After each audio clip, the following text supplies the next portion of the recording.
What's going on, Wyatt? How you feeling, man? Wyatt, Gerald, what's going on, Gerald? The ball, Gerald. What I do? Can y'all hear me? Ja, what's going on, Ja?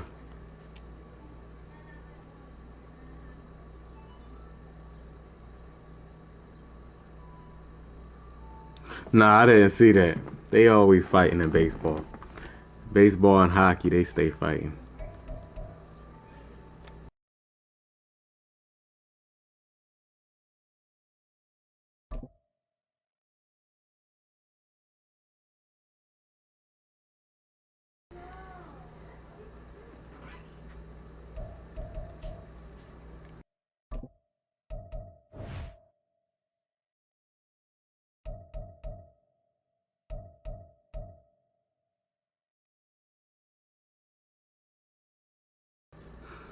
Yeah, man, the Sixers pulled it out, man. The Sixers pulled it out at the end, man. That's what they playoff games, man. I don't know what it is about like a playoff game, or especially in basketball, where like so much can change at the last minute. It's like ridiculous. It's like that even in college basketball. Like so much can happen all at the last minute.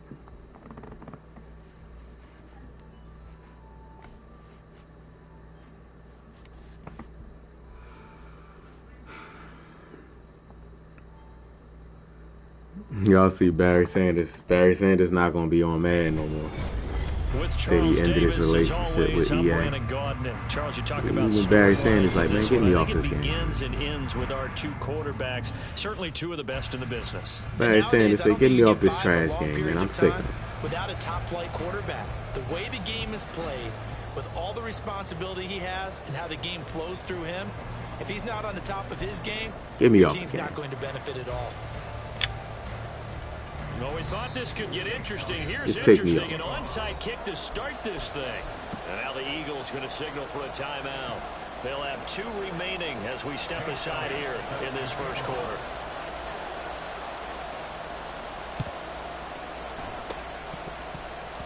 And the Eagles hands team able to cover it up. Now there's 2 sides to every score. When you come on the road, you get the onside kick to start the game. What a boost, but you don't get it. Now your back's against the wall a little bit. Cool Joe, what's going on, Cool Joe? How you feeling, man? Yes, sir. Yes, sir. Yes, sir, man. Barry Sanders said, man, EA, take me off this damn game, man. I don't want to be on Madden no more. Crazy.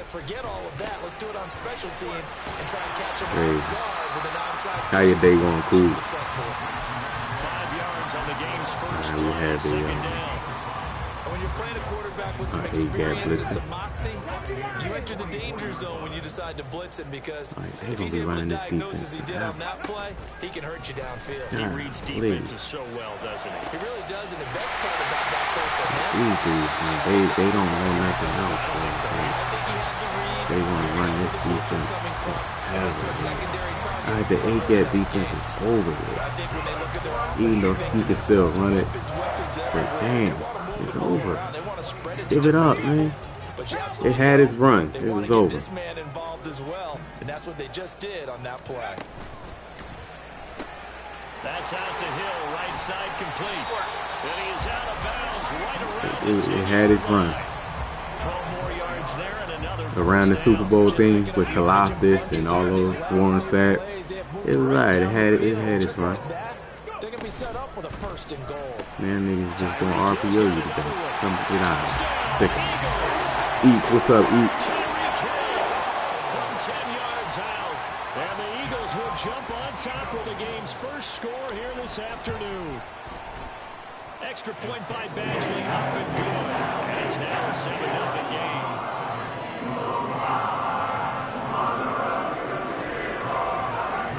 Usually run RPO blitz forever. College football gonna come out. They running the 8-gap blitz. College football. That's the thing about a meta defense, that an ebook that you bought. These dudes really, they not gonna change their defense until they come out, until they purchase another ebook. You know what I mean?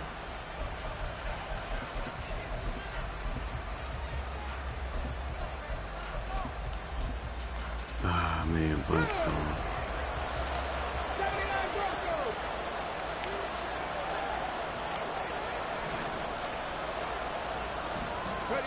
First down, Vic.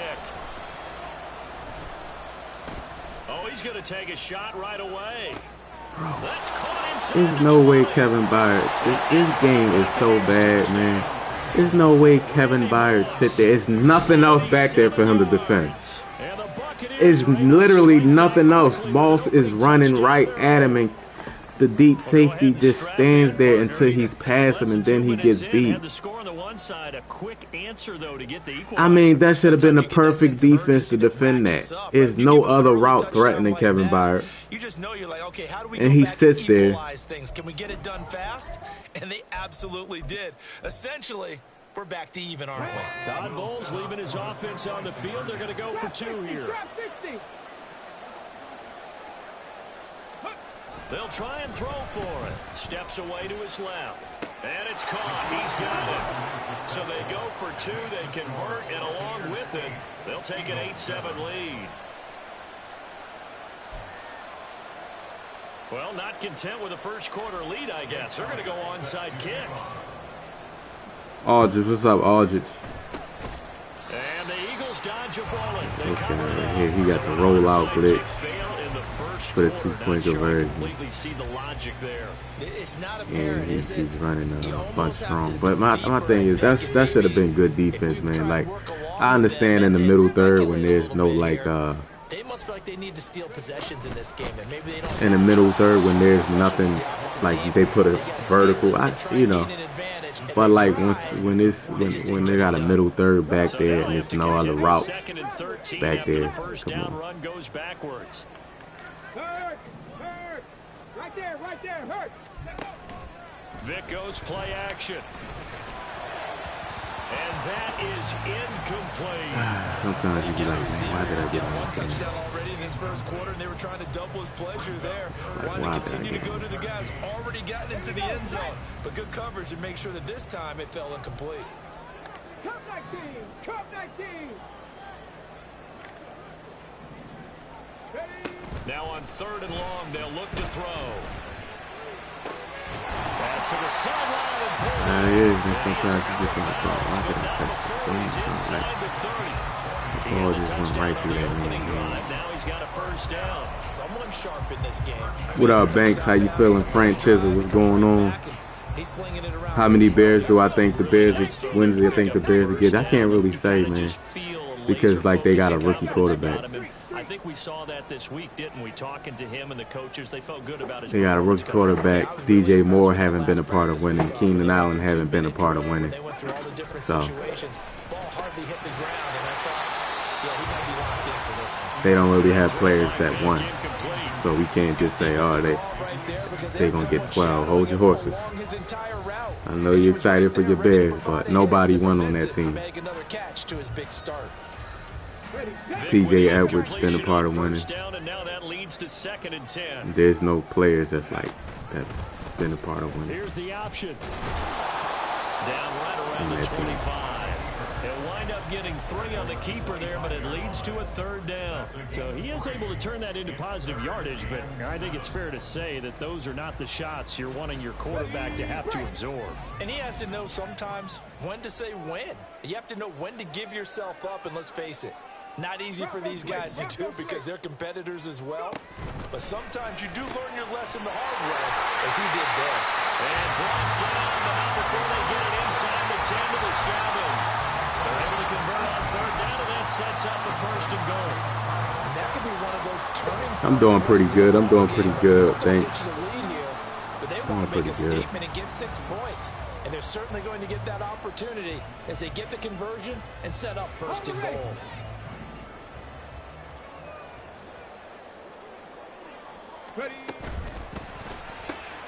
Here's Vic throwing in a hurry to the flat. And inside the 5 here before he's out of bounds right at the 3. Nice job defensively to hold him to 4, and now it's 2nd and goal. They like going to him in the slot. He catches another one. I think this comes under the heading of until they stop him, why not go back to it? He has something going really well. Great working relationship with the guy throwing the ball, and they keep making. And he is going to go down. Back in the Oh, man, the man just comes right through. Like, are you serious? When you're this close to the goal line, you got to expect pressure from the defense. Like, I'm not even playing. Like, he just comes right through there. Like, no block shot, no nothing. He just comes through. A big play forthcoming. Here's 3rd and goal. Fix the Eagle! Fix the Eagle! Hurry, hurry! Vic now.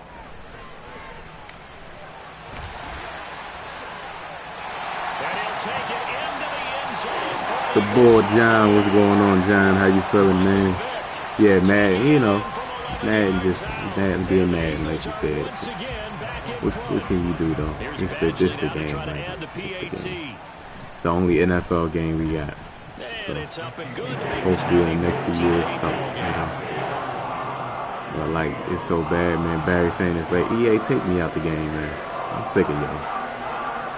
Just take me out. Ripped up his contract. Barry Sanders said, man, I don't want nothing to do with y'all. I feel you, Barry Sanders. Touchdown, Badgley out there to kick it away. I'm sick of it.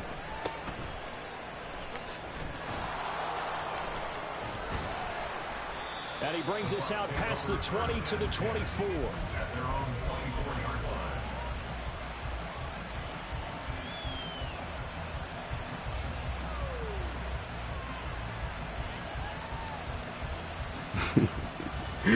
Fred Chisel, man. Barry Sanders, sick of it. Sick of EA nonsense. Here before the quarter breaks.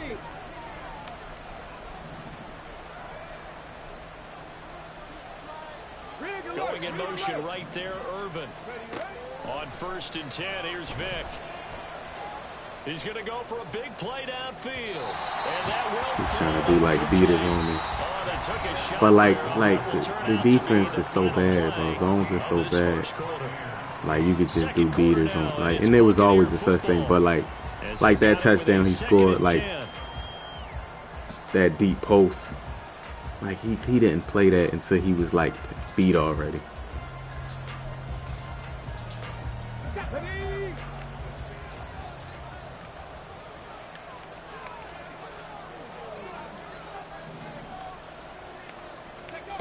Here's Michael Vick.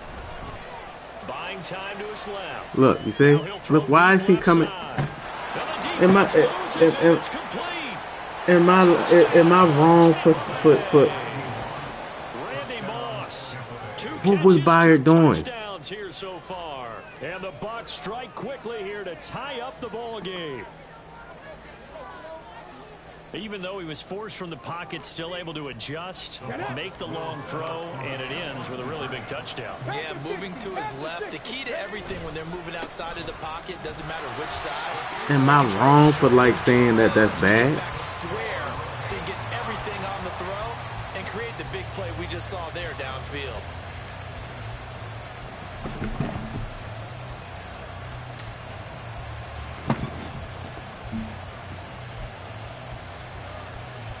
And how about this decision? Tie game first half, but here's an onside kick. This one tied at 14 now as he sends this one away. And the Eagles hands team able to cover it up. Well, a second quarter onside kick there that failed. Is that something that maybe they had dialed up before this game started? It feels like it, doesn't it? That they thought they had the right situation. Something about that play, man. And the right approach and going I know they got some plays that also, beat every they defense in feel this like game. they have the superior team. That they can try these sorts of things and it won't come back and hurt them later. And he's got this down to the 35. He's doing something, I guess. It's like, that was weird that Bayer came down like that. They'll run it again with Barkley. And they'll lose yardage on the play back at the 37-yard line. 2 yards the loss, 2nd and 12. With his size, he's a tough man to bring down, but they do a nice job there stopping his progress and not allowing him to get back to the line of scrimmage. On the set. Now they contend with a 2nd and 12 after the loss. Check, smash. They'll send Hayward Bay in motion. Check, smash. Check, smash. Set. Vic readies to throw. And at the 7-yard line, the catch is made. And he's brought down after a very nice gain. That one good for 37. Yeah, it's like Dad would say sometimes, I'm just scratching my head something, here trying to figure out something what off was with going this on there man. defensively. I know there's been bad stuff in every game, but it's something about Madden 24. That's all. Like everything I'm talking about. Hard flats, purples, purple hook curl, everything just bad. They'll come out in the pistol. Check. Something wrong about it. Barkley is into the end zone. Touchdown, Philadelphia. So, Charles, that's 3 touchdowns on 3 drives, and it's just been an offensive barrage so far. Great word, partner, using barrage right there. I'm going to add another word if you don't mind. How about perfection? No surprise that they're leading right now. Absolute dominance throughout this ball game, and no signs of slowing down.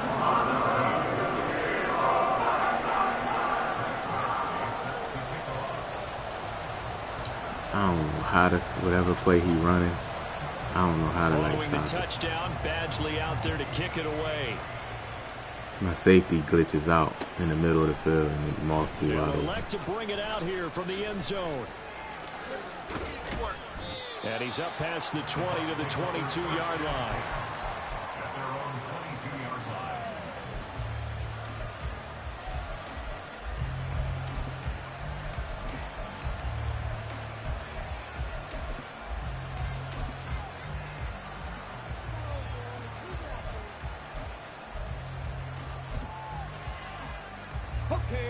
The Bucs offense set to begin their next possession.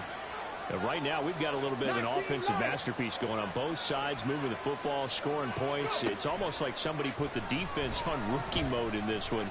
I mean, we haven't even left the first half, Charles, and we're certainly on pace for a shootout. An excellent start for both offenses. He shouldn't get to just throw it at the last minute and be bailed out like that. As a former defender, That should be a sack. I'm not enjoying this at all, but right now, both these teams just trading haymakers. Let's see if anyone slips up first. Can anyone counter with a nice little jab and get things going in their direction? Vic to throw it. Man, they warping me into this animation, bro. No, he didn't. Just, And he's got it past the 30. man, Harris got mid-zone and flat zone, and he's still caught it. 11, and the Bucs have a first down. Now Vic, he's going to change things up. They run on first down with Jackson. And he'll be limited to a short gain up to about the 34-yard line. Clock running. The Bucs try to go quickly and get set. Now a second down throw for Vic. Look at Bayer, bro. Like, what are you doing? He spent in a circle. Trying to dial up the long way out there, but it'll be third down. He's putting numbers in this one by pushing the envelope. I gotta do it myself. Let's play a little philosophy here. Man spent in a little circle in the middle of the field. Did y'all see him? That time, they were on guard. Incomplete. After an incomplete pass on second down, that'll leave him trying to convert on 3rd and 9. Here's Vic. Bringing it in, Jackson left side. And boy, he had the marker square in his sights, but a good tackle's going to leave him about a yard or so short.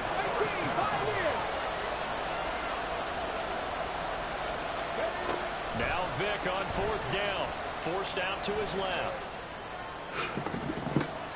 He's got his target. Oh my goodness, what is my plan? What is, like, seriously? Is this a real game? Drive moving and then some. Being chased out left. Nice work to get 7 out of that, and it's second down. Now the Bucs going to use the first of their timeouts as they stop it here with just under 40 ticks to go in this first half. Okay, ready? Here's 2nd and 3. Rig. 60 Maverick. 60 Maverick. Top low 18. Now here's Vic. That's caught by Jackson. And they'll bring him down at the 13-yard line. From the 13 now, they work on 1st and 10.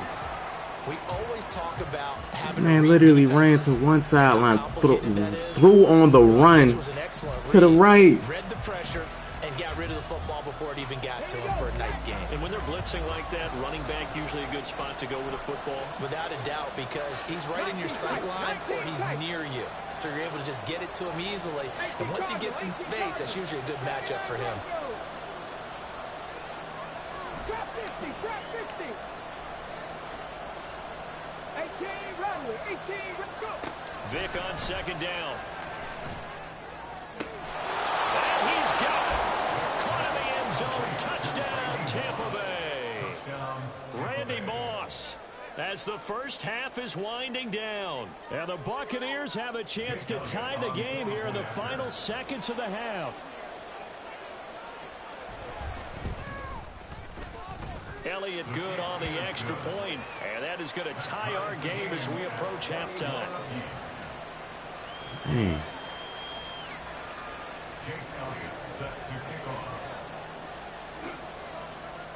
So not much time to speak of remaining in this first half as the kick's away. Here comes Devin Hester bringing it out. And he's probably realizing he should have stayed in the end zone as he can only muster a return to the 14-yard line. It's like, how were they able to just get away with this stuff? The Eagles offense set to begin their next drive. And the ball backed way up, so thinking with this amount of time on the clock, probably just sit on it, and we'll see these two teams go to the lockers. Yeah, I don't think you want to overthink it in this situation. Either side of the ball, just go ahead and finish up the half and get on out and talk about it.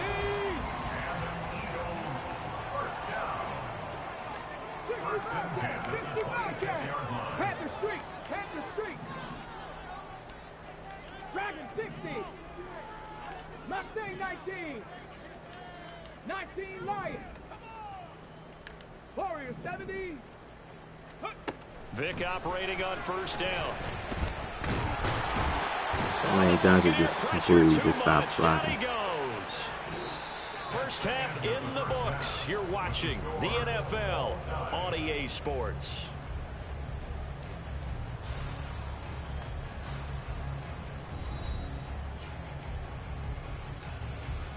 Welcome back, Charles. I don't know if I'm going to, I don't know, we'll see. I don't know if I'm going to be like grinding much in this, man. Like, I just stay in rags, man, and just deal with the BS and that. Like,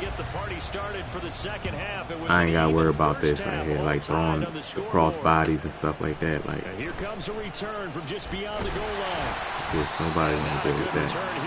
I don't know, we'll see, because I might get bored with rags. And the man is 70% complete, just like killing my defense.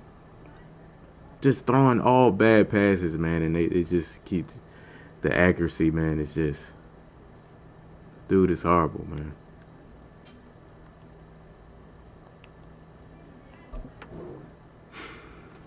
Big Gamer, what's going on, man? How you feeling? I'm playing one of these bots, man, that just throws everything on the run. But it's working. See, they can do it, so why change it? The Tampa offense ready to get their drive started. This offense ready for the first drive of the third quarter. Well, quarters number 1 and 2 entertaining. We saw some good offense points put up, Charles, and all tied on the scoreboard. And it sets us up for what could Look be at, look, bro. This game, this dude, like Troy Polamalu's back there, he won't play that. I don't know what this play is, bro. And he gets perfect accuracy on the run every time. You know what? He might have one and done. And they will take a 7-point lead. He scored every pass he scored on was that play right there. I mean, I'm not wrong as a middle third back there. I'm not wrong to have him to think that he's supposed to play that. Hester to return from his end zone. And only able to get this to the 19. He said you all till Friday. I don't blame you, man. It's just crazy, bro. Troy Polamalu just back there, just getting beat all him and Byer. Just killing me with this play. You and I said at intermission, feels like we're set up for a good second half. Well, the other side scored, and now it's up to them to answer. How do they respond actually here with their first drive of the second half? Bottom line is they just saw the ball go in the end zone against their defense. Yeah, Mutt can be crazy at times. Like, I don't know if I want to like deal with that next year. So I don't know if I'm gonna play it next year. To the top performers you have, taking it right down. I don't know. Now inside the 25, Saquon Barkley, touchdown. His rags are so it's glitchy and they got stuff in there too, but it's, you know, like you ain't got to deal with as much. Like throwing on a run, you ain't really got to deal with that, man. Light ups and stuff like that. But this year, man, this is my first year. I enjoyed it. I can't say I didn't enjoy it, but it's just it's too much BS. Like I don't know if I want to sign up for that. Yeah. Taking it about the 1. And he will make it to the 20. Kels, what's up, Kels? How you feeling, man? I'm doing pretty good. It's just, man, I don't know how I even went in cover 4.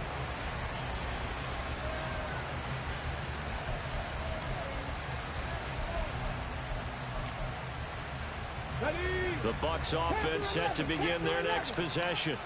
Well, partner, you know, coaches always say that every play is designed to score a touchdown. Sometimes that's not really true, but last drive, that was the case. One play to get... it's just that one play, man. Like, I never seen a cover 3, a middle third, not play that. I just never seen that before where he can't play it.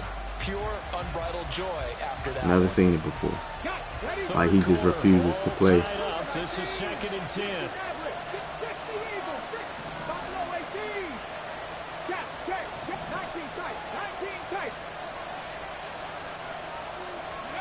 To throw, Vic.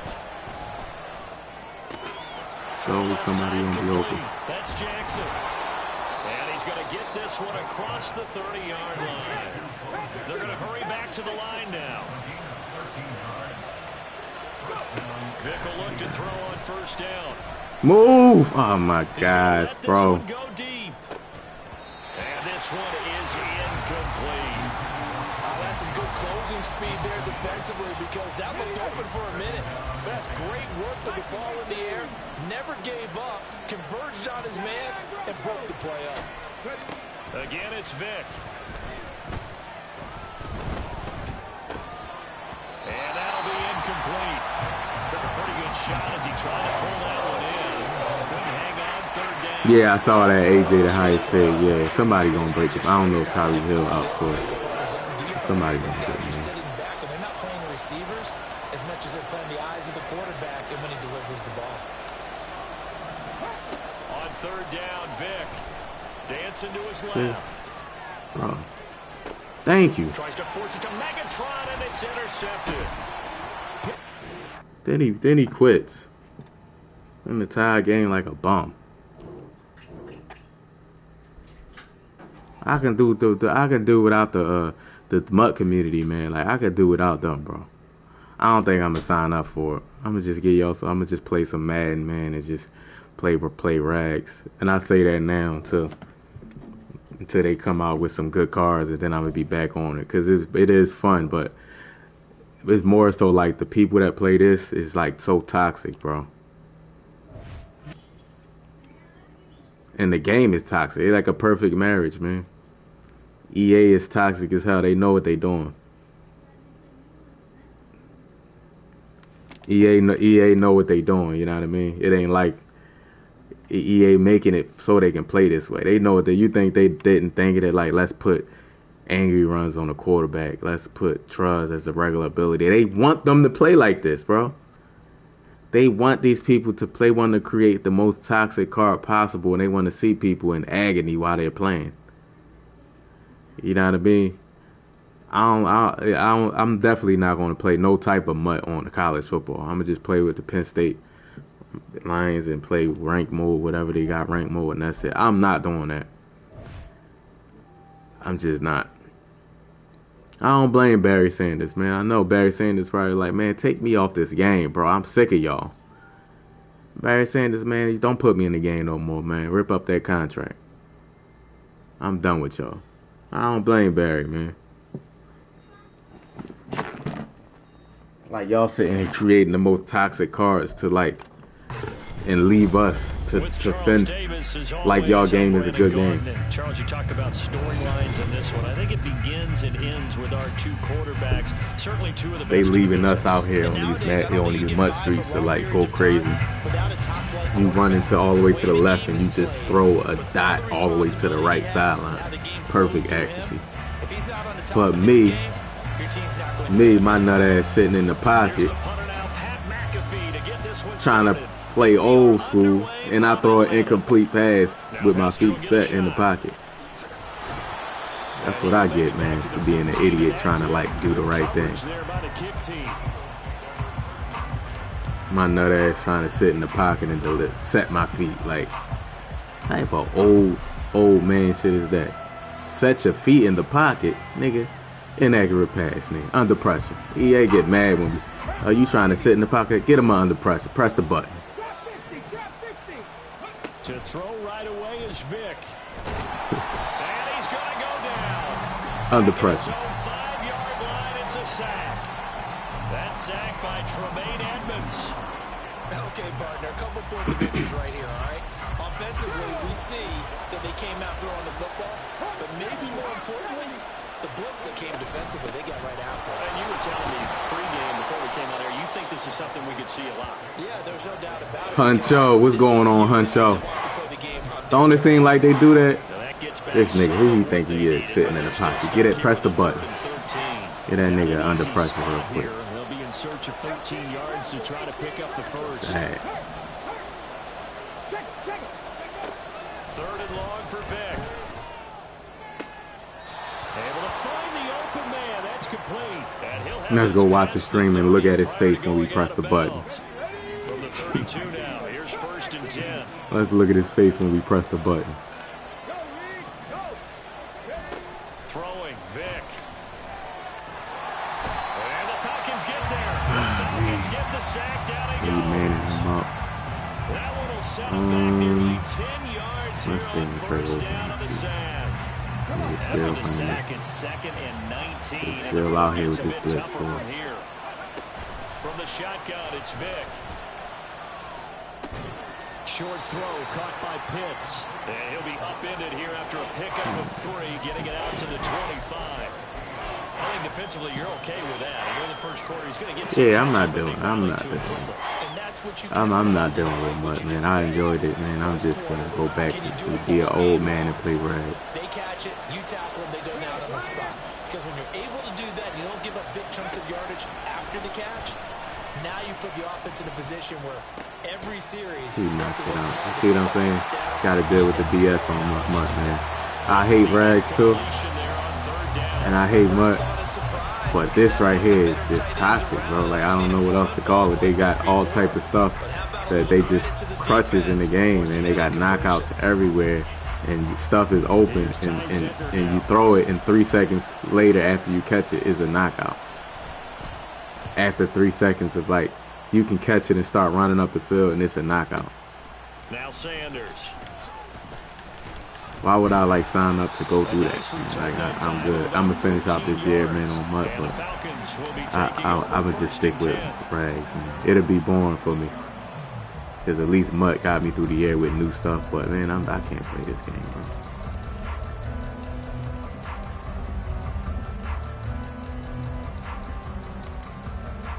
Same thing. It's the same. At least on rags, man, you get different plays and stuff that people call like. These niggas just bunch offset all day. It's like, golly, I see this was the toxic part of the community. Man, this mutt was bad for man, bro. Michael Vick steps away to his left. Mutt ruined man. Great idea.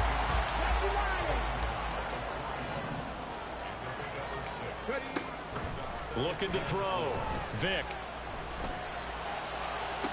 Great idea, but it just ruined the game.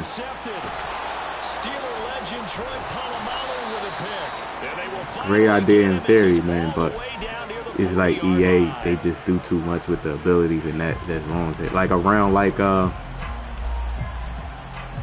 was it?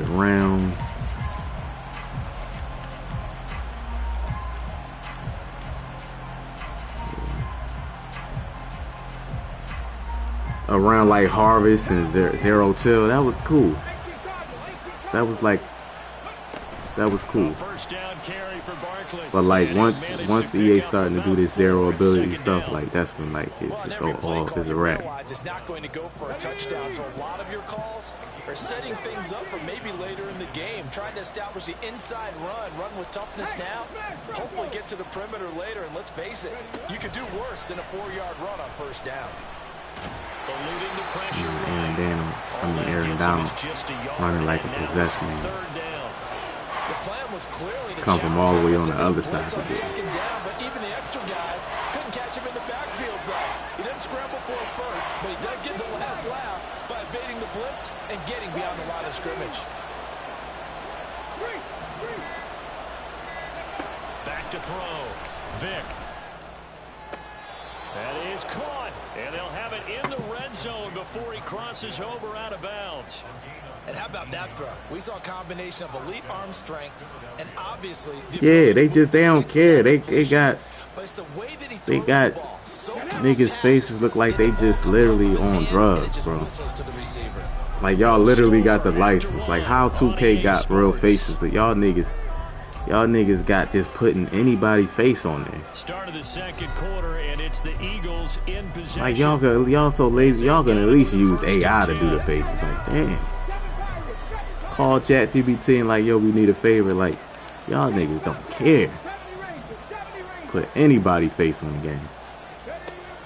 Operating from the gun. Vick. This one goes out wide for Barkley. And he'll be taken down at the 2-yard line. Joe Montana and Andrew Luck out here looking like little crackheads. Like they just got high like before the game started. Following the turnover, and they've taken no time working their way down the short field. Yeah, them looking like just fiends, just dope fiends. They'll try and run for it with Barkley. And they'll bring him down after just a short pickup. Only a yard that time, 2nd and goal. Good work there, holding them out on first down. And this is going to be a battle down here on the goal line. They don't want to be a Madden. I don't blame them, bro. Barkley again. Watch, a lot of players not going to want to be in this game, bro. They going to have people coming up to you, man, pissed off because you dropped the pick. Like, pissed off at you in real life. Like, you lost them some money in the tournament and they think it's really you. They really mad at you. And they hate you.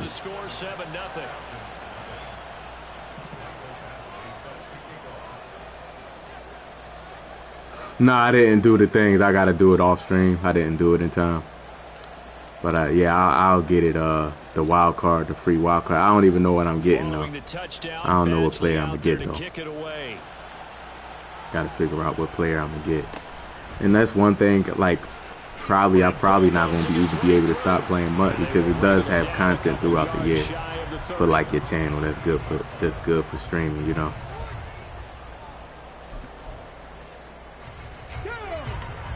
Like it's good, like if EA invested in like a threw an interception the first time they had the football, wound up leading to a touchdown the other way. If EA invested in the literal what you call it, seasons for Rags, we'll be straight. Where they think they have an advantage, dial up some of those plays. Try and go to those spots and get your offense moving. 2nd down, Vick. And now a fumble. The ball's out. And it's picked up by the Eagles. And they have possession, and they have it at the 38-yard line. And they put it on the ground here on the 2nd drive. And, of course, Charles, that follows drive number 1 where they had the INT.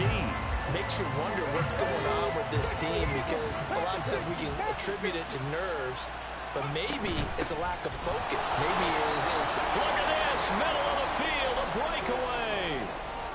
Down the left sideline. Touchdown, Philadelphia.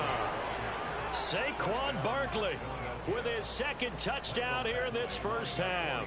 And the Eagles are able to strike quickly to add on to their lead. They haven't changed the graphics in a decade, but I'd rather play that. Yeah, like if the graphics was good, but they wasn't the best, I don't care about that, man. Like, we're the referee niggas, man. Y'all niggas, I hope none of y'all was talking about, man, I ain't playing this game until I see refs on the field. I hope y'all niggas wasn't saying that. Where y'all niggas at? What did it do for y'all? Seriously, what did it do for y'all that referees are now? I don't even notice them niggas. Niggas was so hype. Oh, it's so cool. The referees on the field. Then I can get mad and this shit. Y'all, man, listen. Just some weird folks, man, I'm telling you. And job one here, Charles, just keep possession of the football. 2 drives, 2 turnovers to this point. You're exactly right, Doctor. Hippocratic oath. First, do no harm. And right now, they're harming themselves. Y'all worrying about referees in the game is horrible. So following the referees. I didn't want referees on the field. I don't care about that. One boy talking about, man, I'm not playing this game until I see blades of grass kick up as we run it. Like, man, y'all niggas, man. Y'all them franchise playing this computer type niggas, bro.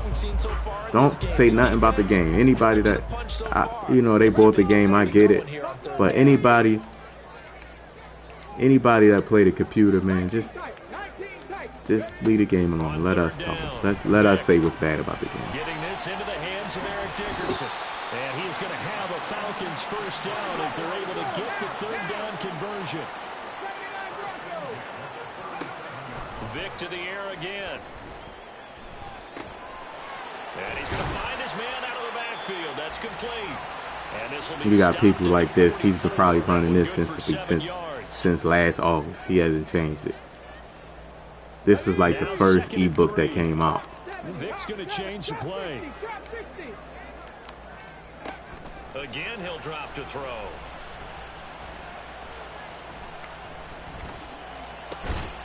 He finds his man, complete. It's Gonzalez. First down now, but the clock continues to move.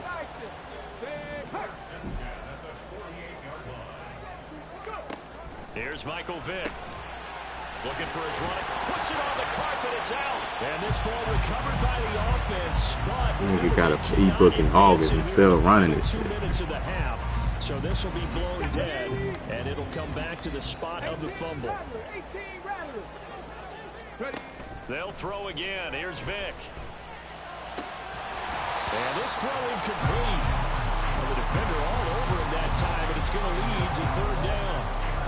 This defense is not going to make it easy for you. They're a physical group, and we just saw it there on that play. It came in, made the contact, just as he's trying to haul it in. This will be the 8th play of the drive here. 3rd and 4. Going to give it up the middle. Here's Dickerson. And he will have a first down as they get him to the ground at the 37. Now the Falcons going to use one. Yeah, it's the Matt and I always say this, and the people think I'm weird for saying it. They think I'm like giving EA a pass. I never give you. I haven't let up on EA since the game came out. But I'm talking about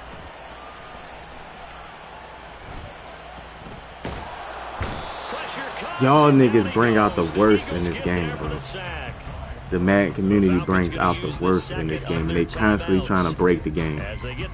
Like, that's all they do since the game. Even when I seen content creators, man, even when the second down following the sack, it's 2nd and 18.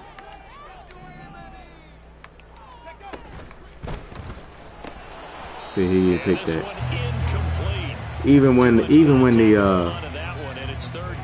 the free trial was out, the beta was out, niggas was coming up with ebooks trying to break the game out. That's what they was doing. Like, if you got a community like that, it's always going to be something wrong with the game. Like, there, you can break any game. Reacts so well that he makes a play on it, and the ball falls incomplete. Like, that's their whole thing. It's how do you break the game? They'll look to throw. Everything falling apart now. Another one intercepted. Down the sideline again. See, I got a okay defense for I'm a little bit more comfortable with what I want to do. And against bunch strong and against bunch and bunch offset, Like now I'm consistently like making these guys quit. But when a guy consistently runs that RPO out of it, that's what it gives me hell, because now I have to figure out like how to stop him from doing that RPO. You know what I mean? Yeah, then they'll sit here and watch your whole stream and study your plays and study your tendencies. Then talking about you want to play for money. Like, I don't know nothing about you, but you literally got film on the plays that I run and the routes and common route. No, I'm not playing you. I look like an idiot to you. Dudes be crazy. I want to sit here and watch you play, then ask you to play a game for money.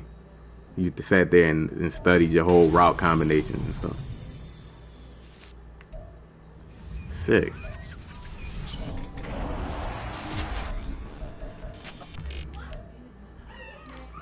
Man, look, I got 300K training, man, because EA don't have nothing. Like, bring back the mystery packs, man. Damn, at least we can try to get like a Pro Max pack or something. You know what I mean?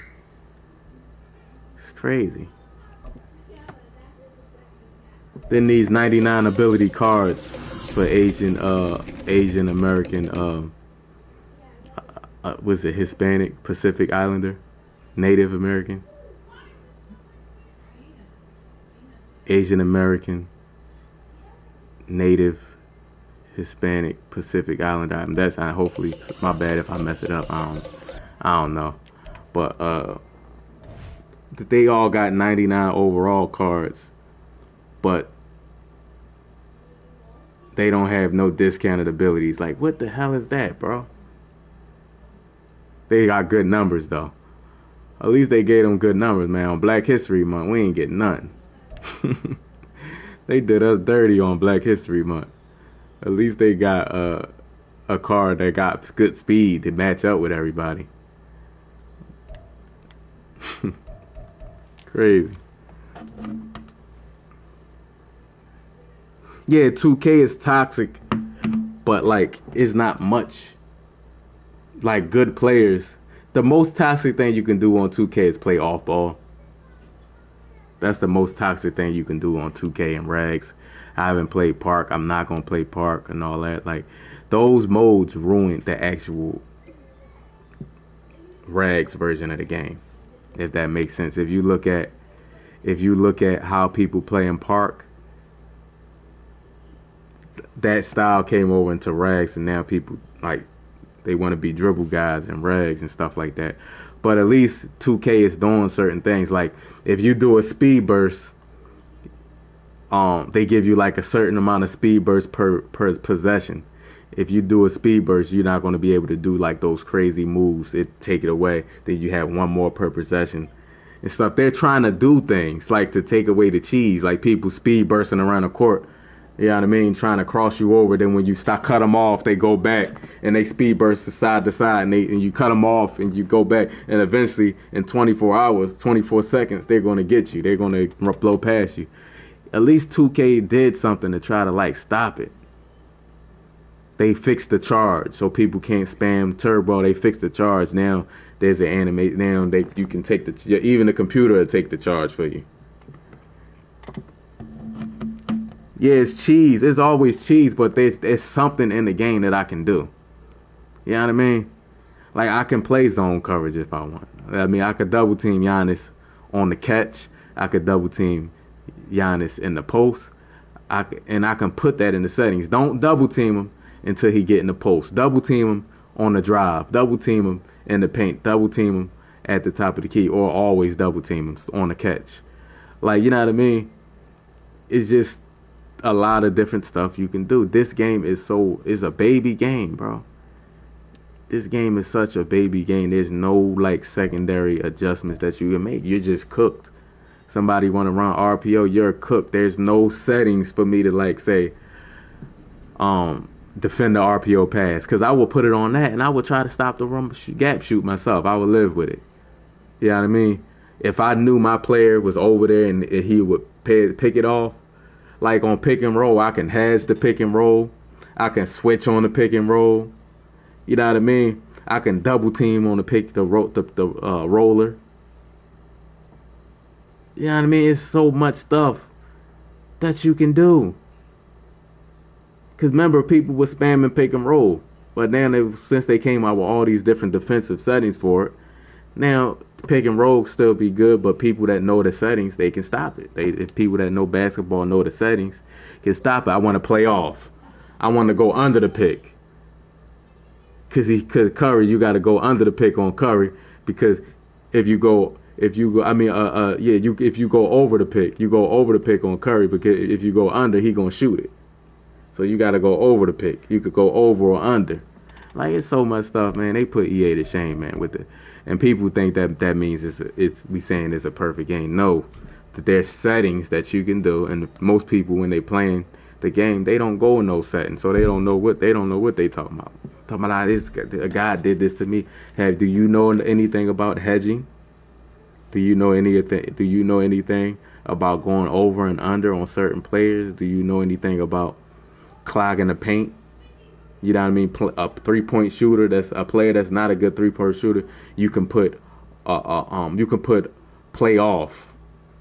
So that player will leave his man to go help in the paint, to go like be in the passing lane, because he don't have to worry about this guy over here, because this guy not going to shoot threes. So now you got to make an adjustment to spread the court out. You got to put a stretch 4 or a stretch 5 out there so that he can't be roaming the paint. Now he got to play tight, and when he leave off, you can kick it out. Like, there's so much X's and O's in 2K when two players know basketball and they know how to play. Now, I'm not just talking about trying to spam pick and roll. I'm talking about like literally like running plays and making defensive adjustments on the court and stuff. It's way more. There's way more, man. It's way more. Prize, what's up, Prize? How you feeling?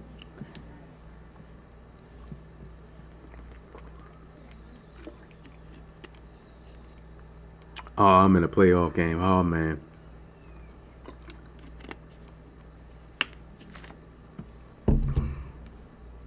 You got to buy an ebook, and they got money plays and stuff like that, because the AI, and this the AI reacts the same. Like, that's how you know ratings don't matter. Ratings do not matter in this game. Reason being is, you'll have D Slay, who has like a 97 zone coverage, right? He's doing the same zone drop animations as a person that has 50 zone coverage. That's ass. He's doing the same. He's not coming down, and you don't see him moving, actively defending stuff.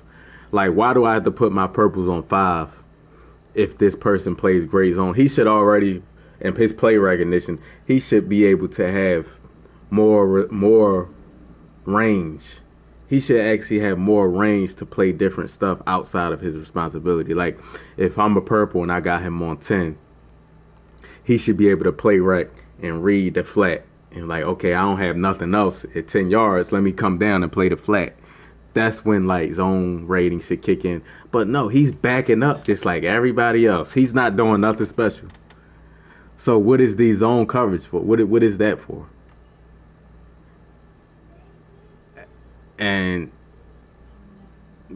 zone coverage rating works better when you match, and that's why like match is really good, especially in MUT and different things in MUT, because everybody's play rec and zone rating is good. So they match it. You know what I mean?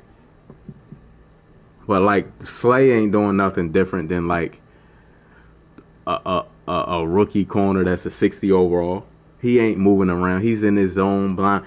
A route run right past him and he's blind. He's just in his zone drop defending grass.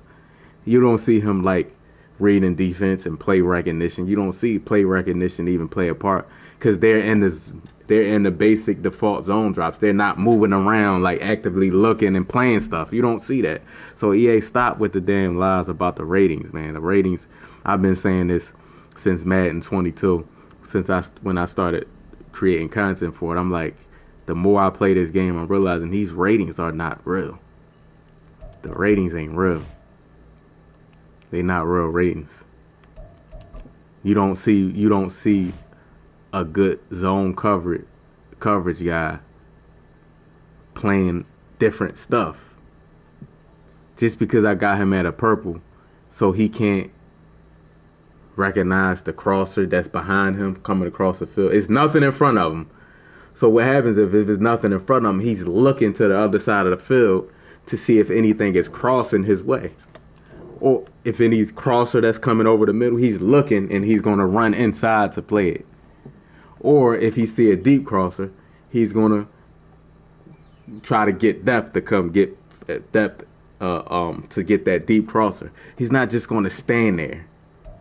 All right, you saw the challenge on the He's going to play me, and I'm in the playoffs. They're going to match me challenge. against a nigga in his Super Bowl. Go earn your keep. Yeah, like that's why like people was getting mad about. I'm like, yo, the ratings don't matter. The only rating that matters really is speed.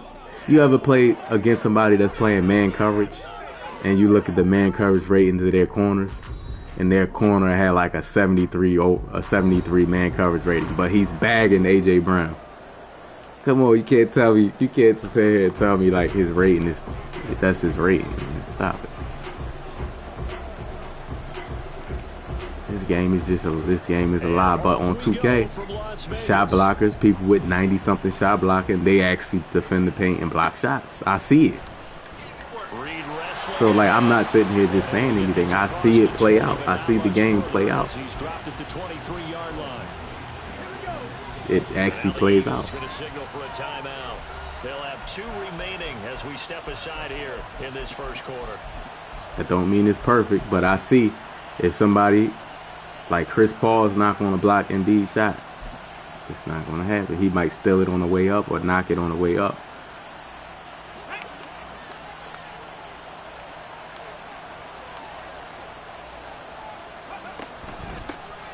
They'll start on the ground here on first down. And that play going absolutely nowhere as he's belted before he could get out of the backfield. It's a loss of 4 on that first play, and it's second down. Like Chris Paul is not going to post and beat up.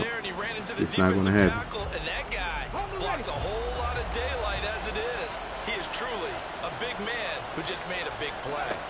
That was second down throw for Vic.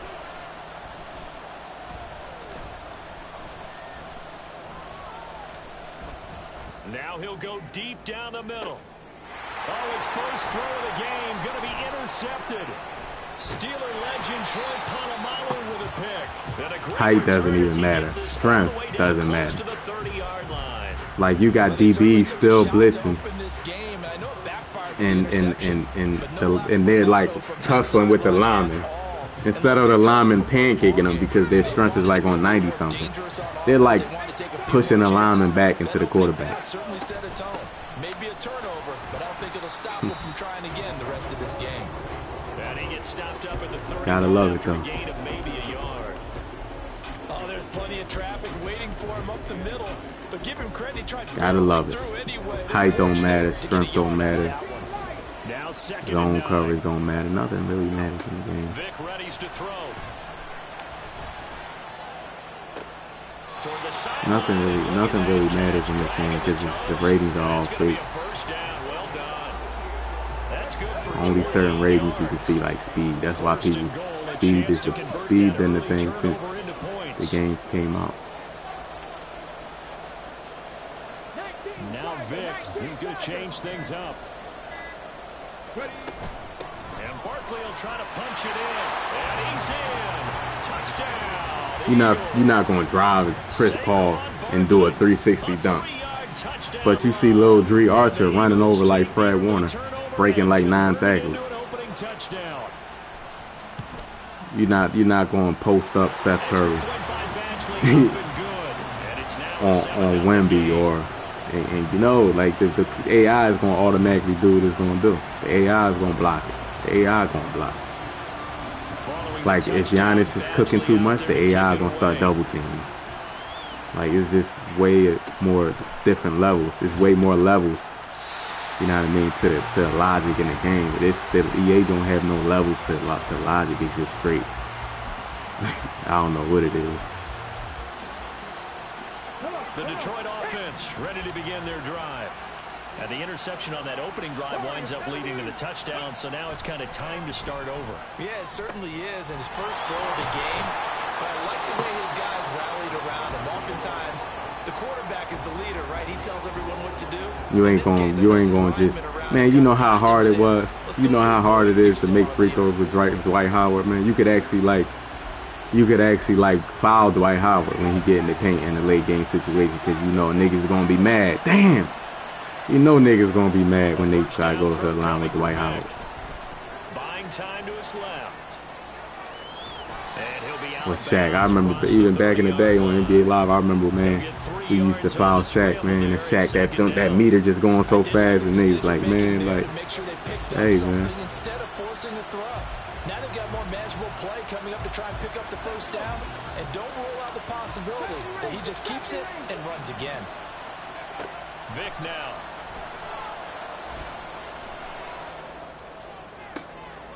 Oh, and his early struggles continue. Here's another one intercepted. It's Chris Harris with a pick. And he takes this one back into the end zone. Like, it's different logic, not just ratings.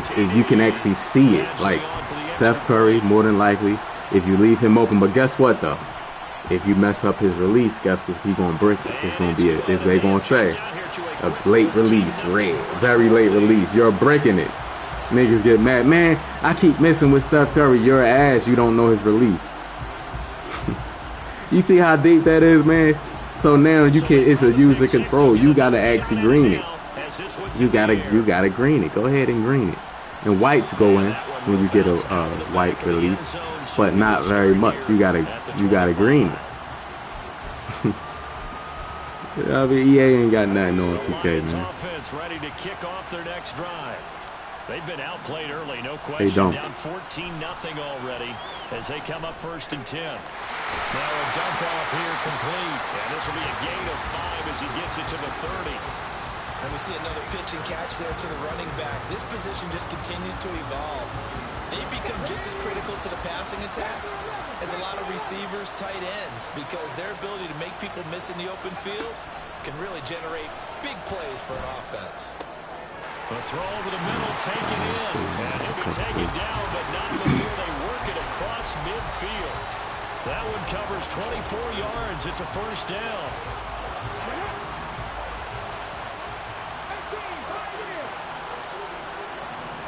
Now here's Vic. It's complete. He finds Falk here. So the completion good for 7 there. And it's 2nd down. We've seen quite a bit of the short passing game here early on 1st quarter, haven't we? We have, and I think it works a couple of ways for this team because, number one, you throw the short game until they stop it. And if they're not going to stop it, I didn't put him in the hard spot. Okay, go ahead and do it again. Also, if they start to creep up, start to pressure receivers, now you go over the top, take it deep, and now you get some of those big shots downfield. 14-0 the score. This is the NFL on EA Sports. Nah, hey, Bank, Trevor Ariza used to have bunnies back in the day. When he first came in the league, Trevor Ariza had hops. That was a bad example. Trevor Ariza, man, he would have hops back in the day when he first came in the league.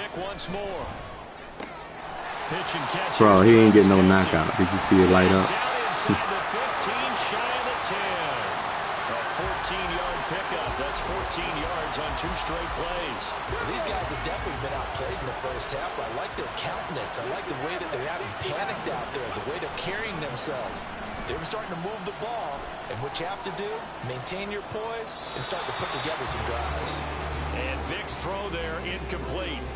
But there's an incompletion. It is just they'll have like different stuff in the game happen. It's like, bro, like that's not even real. Vic with the incompletion on 1st down, and now that leads to 2nd and 10. They'll stick with the passing game as he looks to throw, and that is incomplete. A lot of force bearing down on him there. He could not hang on. It's 3rd down. As soon as he leaped out and began his route, someone on the defensive side broke with him and arrived just in time to separate him from another reception. To throw, Vic. Oh, and now Vic throwing another interception. And the Eagles are going to have the football here at their own 18-yard line. That's like, and that's the problem with this game. It's not. It's like the ratings don't matter. They'll start out on the ground. It's Saquon Barkley. And he's got it past the 30 before he's hit and dropped. Solid way to start the drive. 13 yards, picking up the first. Like this guy on the 31 now on 1st and 10. Off the play fake, Vic. He took the thing. Rifles one, and that's going to be intercepted. It's the Pro Bowler Kinkley that picks it. And he will bring it back. An interception return. Tyreek Hill got bumped in his post, so it made me like try to force it, but like throw it, like free form it down. But I didn't get the right free form. It was a bad read, but normally like I can free form it behind him, so it, like they can like, you know what I mean, to keep it away from him. Let me get this 7 back real quick. Here comes Devin Hester bringing it out. And he will be brought down here inside the 20. Good coverage as he's dropped at the 17.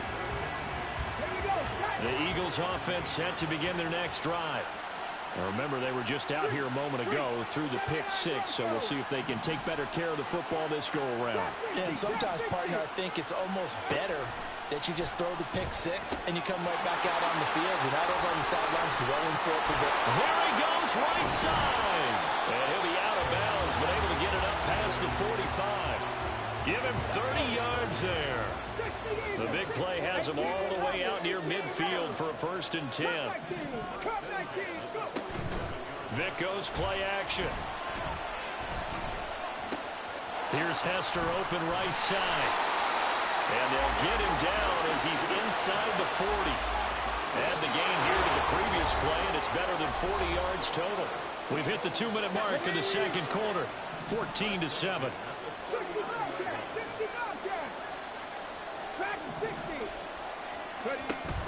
It's a play fake.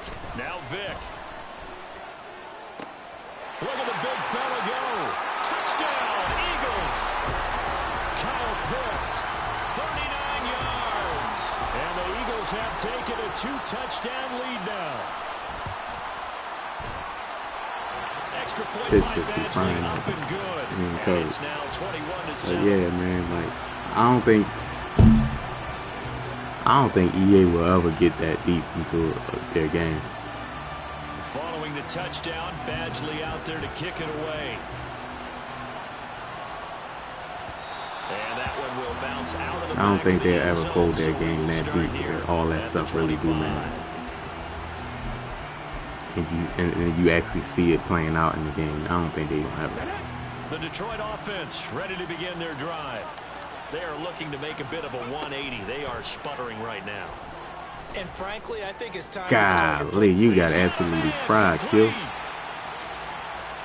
Golly. And in for the Lions touchdown.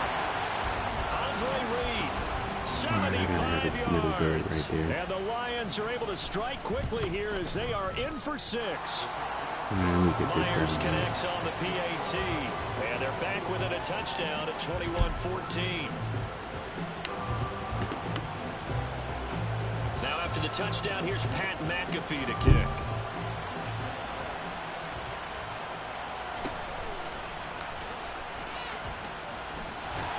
And he's going to get this across the 20 as he's out of bounds at the 23.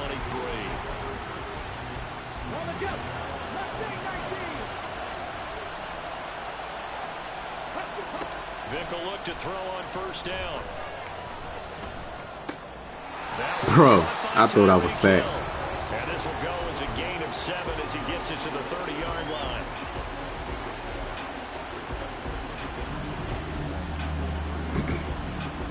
Second down and 3.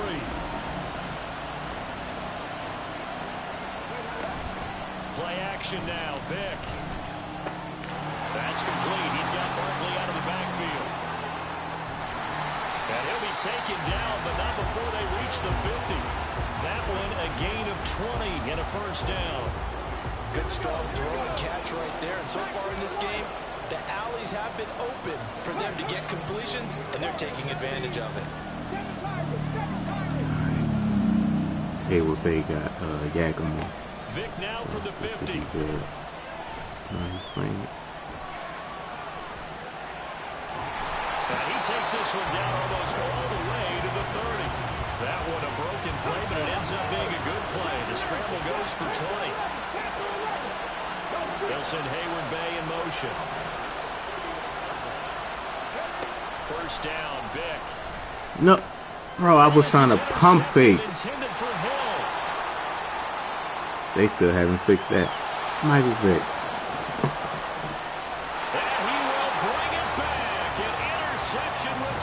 I was trying to pump fake, man. They still haven't fixed that bug. The extra point now coming from Myers. He's got it, and we're all tied at 21. I literally was trying to pump fake.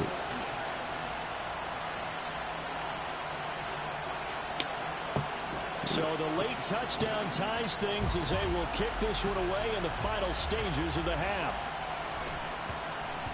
And they'll let that one go as it skips through the back of the end zone for a touchback.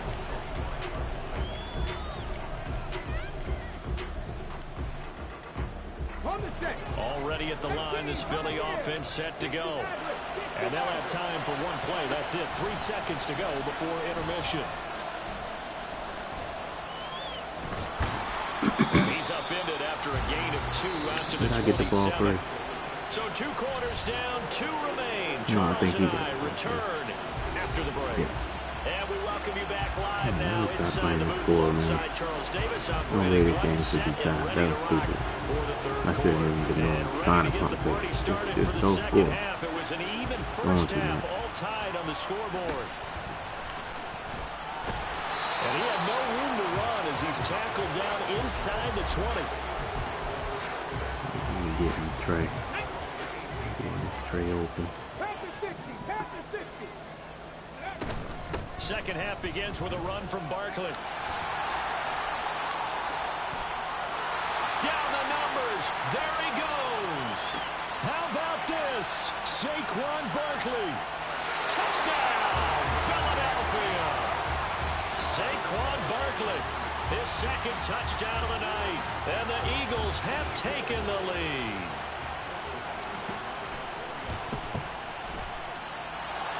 Extra point by Badgley. I don't know why EA make these players get tired like that. 7-point lead. That literally never happens. Following the touchdown, Badgley out there to kick it away.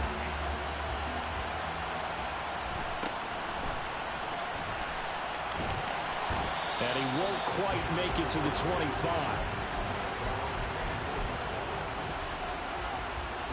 The Lions offense ready to kick off their next drive. And this game was all square at halftime, but now they find themselves down 7 following the opening drive touchdown here in the third quarter. And they need to take a good, relaxing, deep breath, don't you think? Because right now they might start to feel like they've got to play catch-up here and start matching them point for point. But it's still too early to get there. They can still run their offense. Plenty of time to get back in this game. So one play, and they're already just shy of midfield. Working out of the gun, Michael Vick. And this will be incomplete.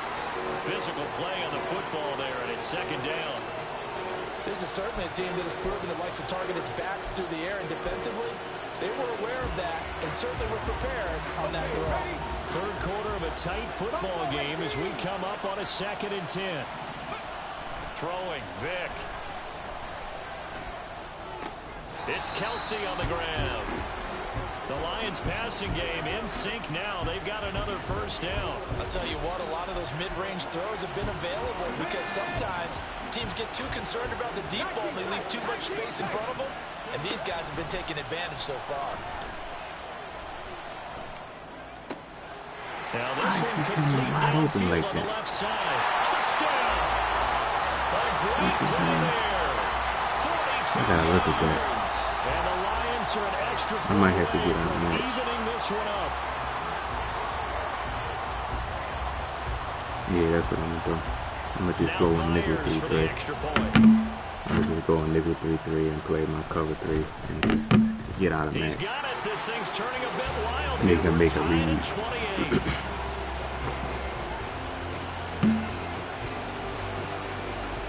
So we're right back where we started, all even as the kick's away.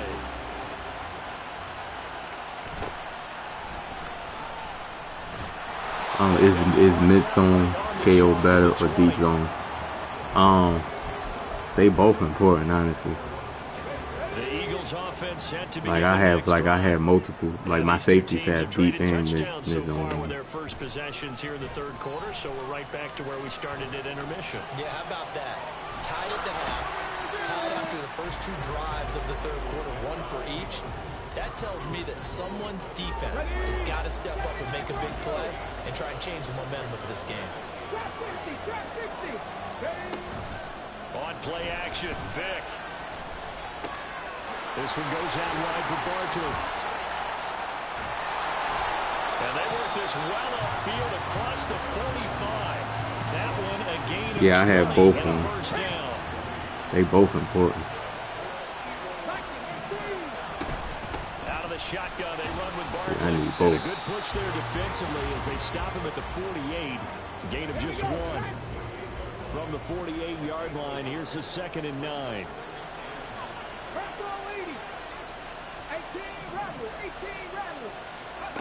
Here's Vic. He dumps it off to Barkley. And they're well past midfield, just a yard or two shy of the 40. The Eagle passing game looking good on this drive. It's a first down. Final minute now of the third quarter. On 1st and 10, here's Vic.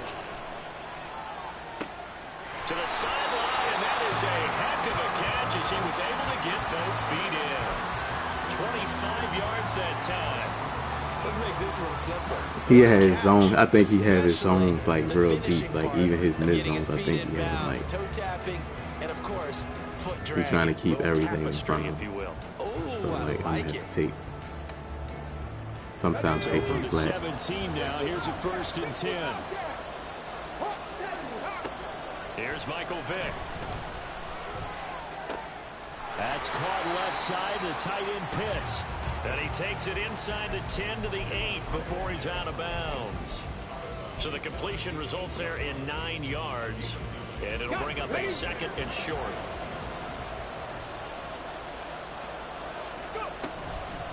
Barkley inside handoff.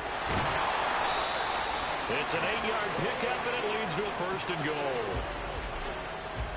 1 quarter remains here on a Cause you need your deep zone KOs out there, man.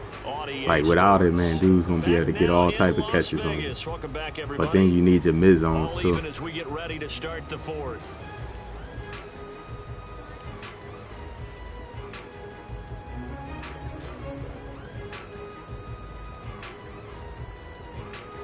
A field goal could get them the lead, but it might not be enough here as they come up on 1st and goal.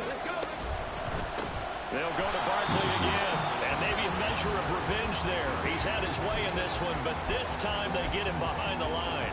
That's going to go as a loss of a yard, and it'll be 2nd down. When we say the game's on the line, I don't think we're overstating it here. These next few plays could very well decide this one. Advantage defense there on 1st and goal as they're able to get in and force the loss on that play.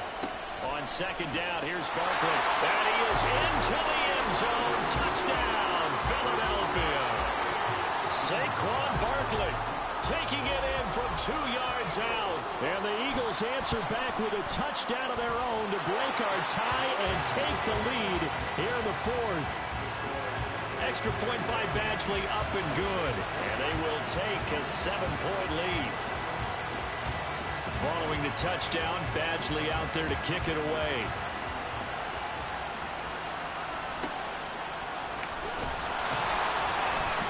They need a fumble. Will get the football right at the 20-yard line.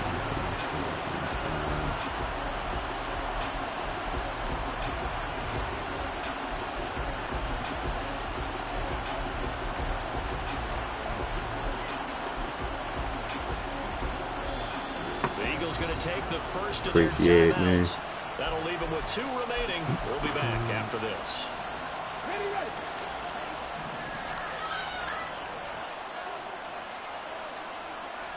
Ready.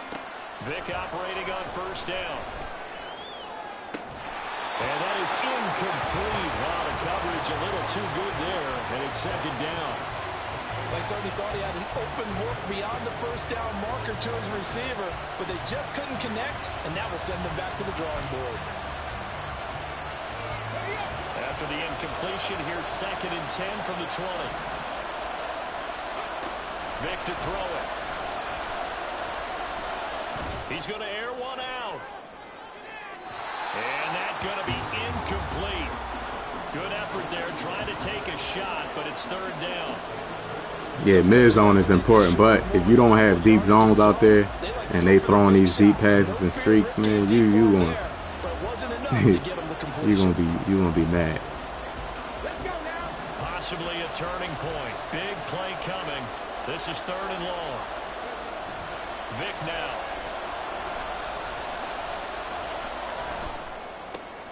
And for the 4th time tonight, it's an interception. They both important, but I'd rather give up something in the mid zone than give up some deep pass all day. I'd rather give up a deep pass. I'd rather give up something short than just a bomb and not with no knockouts. Wrapping this one up. A handoff. Barkley running left. And he'll take it into the end zone for an Eagles touchdown. Imagine you playing great defense on flats in the mid, and then they just throw it up deep, and because you don't have go play rags without knockouts with deep zones, and also with deep zones they turn around with eyes in the back of their head too. So like I'm telling you, that it defends the corner routes, it defends the deep pass, but really those corner routes they turn them around with eyes in the back of their head. Yeah, I can't, like, that's one thing that's annoying with rags, is no deep zone KO. So like corner routes, they corner routes you all day, especially with Pat Mahomes. At the 25.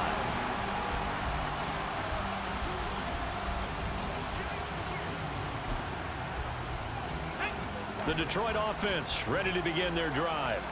So now, Charles, this drive maybe a touch more important, trying to erase the memory of that interception they had the last time out. Yeah, and everyone goes through this because... See what I'm saying?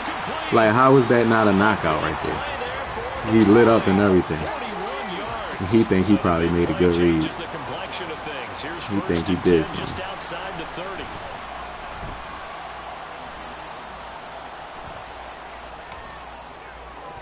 They take a shot downfield there, but it winds up falling incomplete. Going for the knockout blow right there. I think if I'm up 2 scores, I'd be worried about an interception, but playing this way is what got them this lead.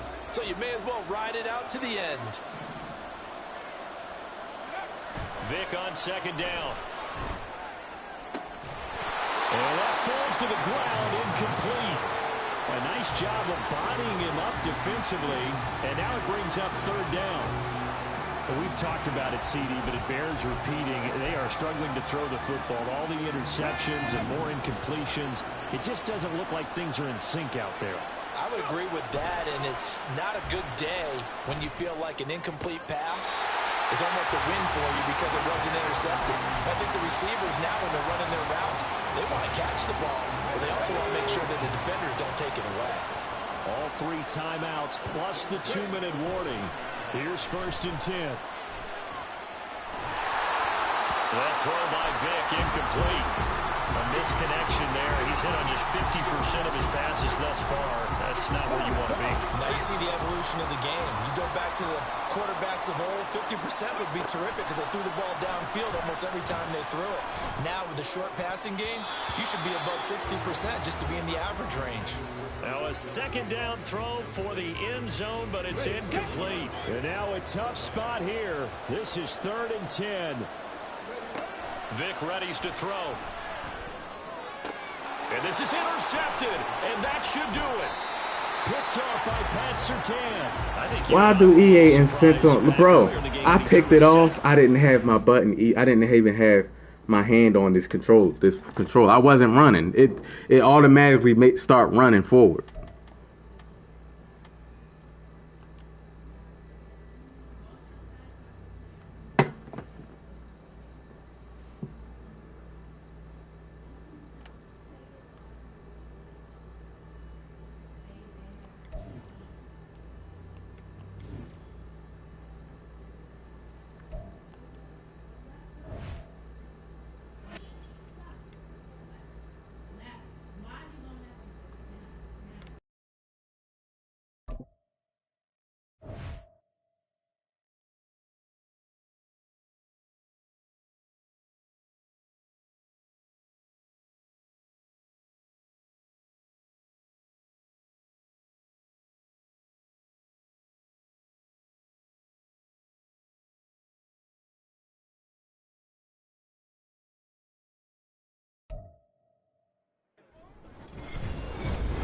with Charles Davis. As always, I'm Brandon Gaudin. Charles, you talk about storylines in this one. I think it begins and ends with our two quarterbacks, certainly two of the best in the business. And nowadays, I don't think you can get by for long periods of time without a top-flight quarterback. The way the game is played, with all the responsibility he has and how the game flows through him, if he's not on the top of his game, your team's not going to benefit at all. I hate these jerseys, bro. These jerseys suck. Like, why do people get these, bro? Like, it's an old school battle in the who Keystone would put State these of on their Pennsylvania. players? The Eagles and the Steelers are underway. And a decent return out to the 27-yard line.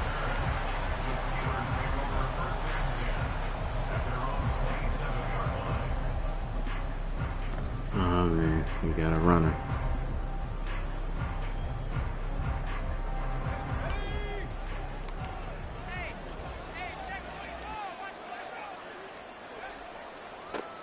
They'll try and start the drive with Gurley. And forget about finding a lane. He barely had time to look up before he was planted in the backfield. It'll go as a loss of 3 right away, and it's second down. An interesting and intriguing decision there defensively because they kept extra DBs on the field despite seeing the multiple tight end look that came out for the offense. I thought they were going to switch out of it. I didn't know if they felt they didn't have time or what the case was. Well, in any event, the extra speed allowed for great penetration as they stuck that one behind the line of scrimmage. I need these dudes are so predictable, man. I put Brooks on the flat over there to defend the mesh over there. A lot of tight ends just use their size and their strength, try to occupy some space and kind of body people away and catch the football. But not this guy. He's a refined route runner. Makes me wonder if he took some dance classes in his background with his footwork. Man, he had the running back wide open. And the Eagles are going to take over a couple of yards shy of midfield. Not something you see very often from a quarterback of his caliber, an opening drive interception. Oh, there's no doubt in my mind that even he's surprised at how that one played out. But we know this guy is not going to stop him from continuing to fire as this game goes along. Probably give a little nod of respect across the field for that one and let him know he'll be back the very next series. This dude really got Drew Brees with no abilities on him. They begin with a run by Barkley.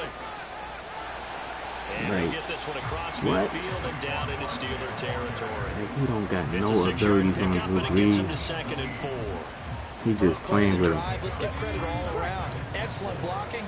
But the guy carrying the ball, he was the finisher. A really nice run. Mustang 19. 19 Lions. Second down, Vic.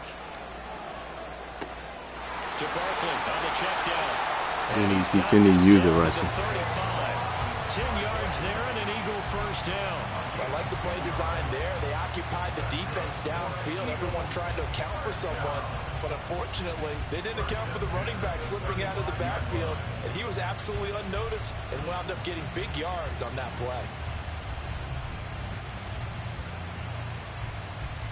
On the ready. 70. Hurry. A first down throw coming for Vic. And he'll get this into the hands of Hill, complete. Touchdown, Eagles. Tyreek Hill, 35 yards. And the Eagles use the early turnover to get on the board first here in this one. Extra point by Badgley, up and good. And Rich life weed. 7-0. Yeah, I get it. You high. That explains it, man. He high over there.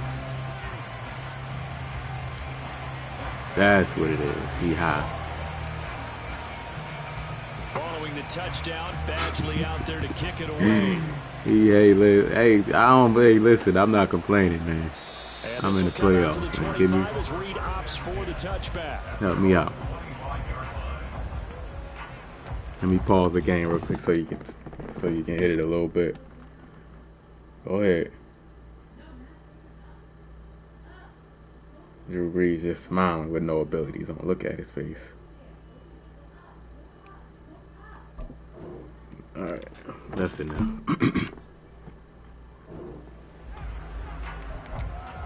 Drew Brees is over there just smiling like, this nigga really got me out here with no abilities. The Pittsburgh offense at the line to start their next drive. Now remember, the last time out, they threw the interception. That led to the touchdown, so now time to regroup. It certainly is, and their goal right now as they go back out on the field, a calming drive, something that takes the ball, keeps it for a while, lets the defense relax a little bit, and lets the offense regain confidence in their game plan.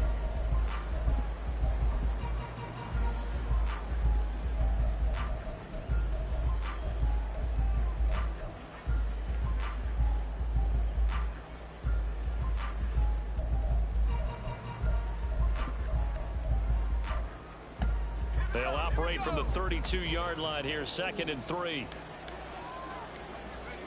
Now Breeze. Man, Brooks, if you don't animate right there, bro. Come on, EA, don't do me like that, please, man. It's certainly a position built to move the chains because they can control space underneath. If they've got good hands, then of course they're a dynamic target. But one other thing is they're right in the sight lines of a quarterback on just about every play. And that makes it easier for the quarterback to pick him out and deliver. Now a timeout called for by the defense. They'll have 2 remaining as we step aside here in this first quarter.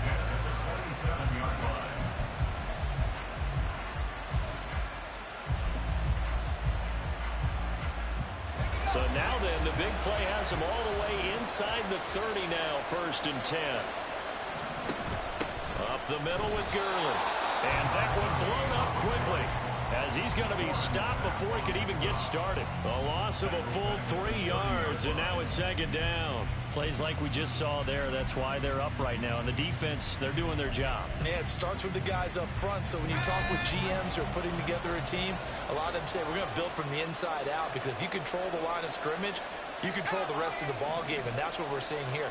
They're actually playing in the offense's backfield, not necessarily just playing at the line of scrimmage. And that is intercepted. Or was it? I know. Say no. No interception. He did not keep the feet in bounds, apparently.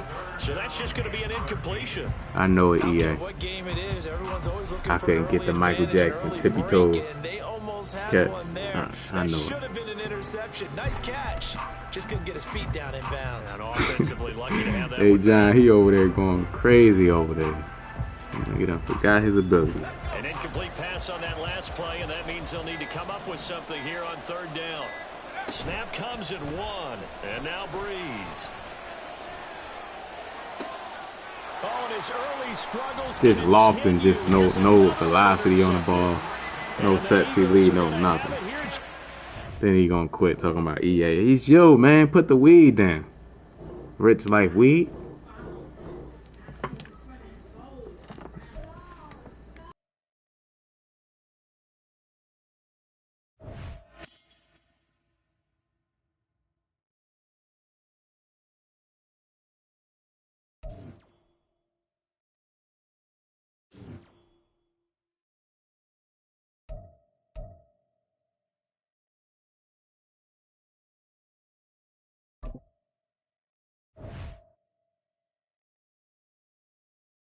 All right, I'm going to play this Super Bowl, and that's going to be it for me.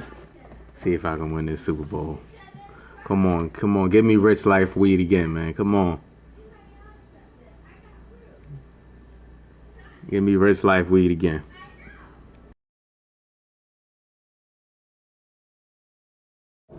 He probably was like, I'm about to go crazy with this new Drew Brees I just unlocked.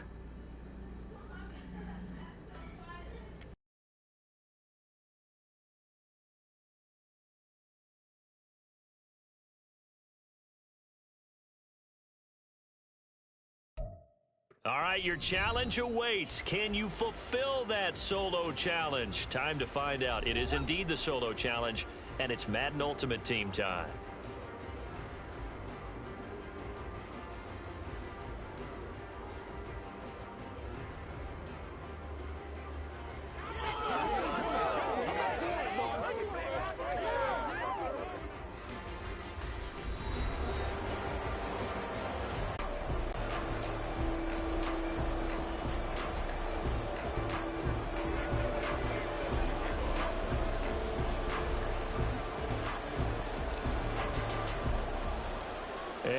are underway. Please don't be on nothing weird, man. No RPO or no.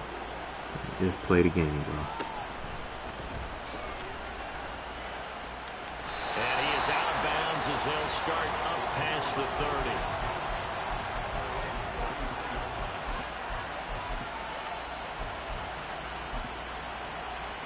So they'll come up first and 10 now from the 33.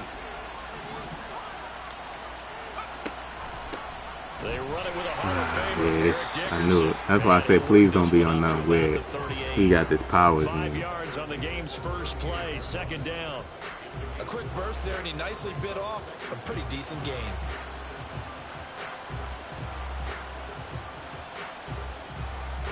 Second and 5.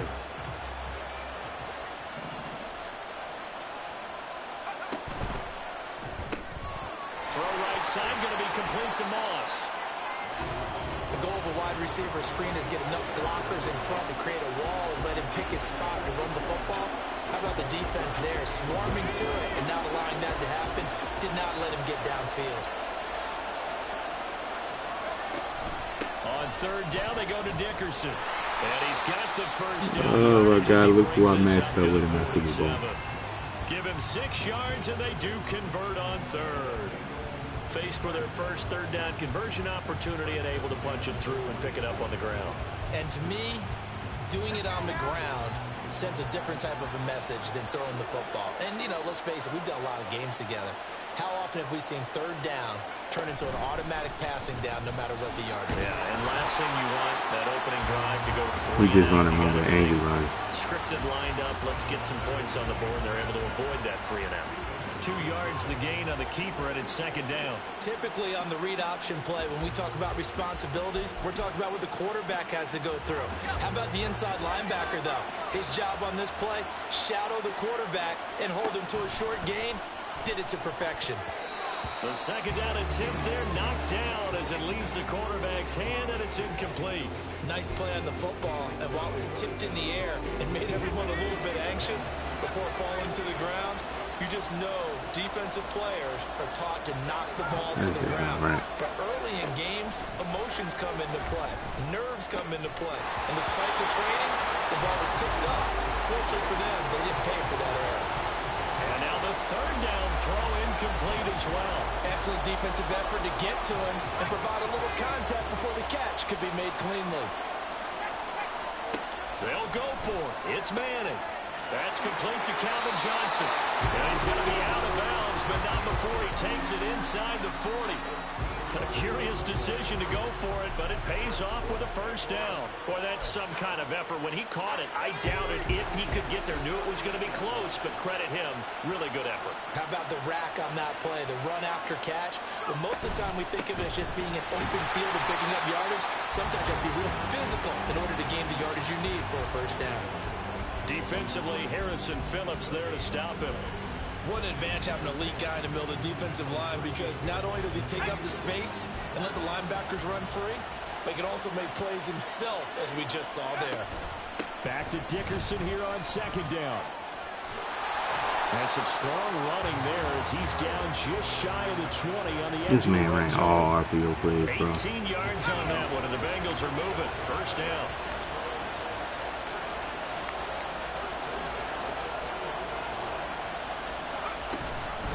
Inside give to Dickerson. And not able to break away this time as they're going to stop him right around the line of scrimmage. Officially no gain on the play, and it's second He's going to keep it with this. He's trying to get him lit up again. Now that he got his in the middle of this D has got to be priority one. Now they'll throw it with Manning. They'll roll him out right. See, he's just trying to get him lit up and do angry runs. That's all he's trying to do.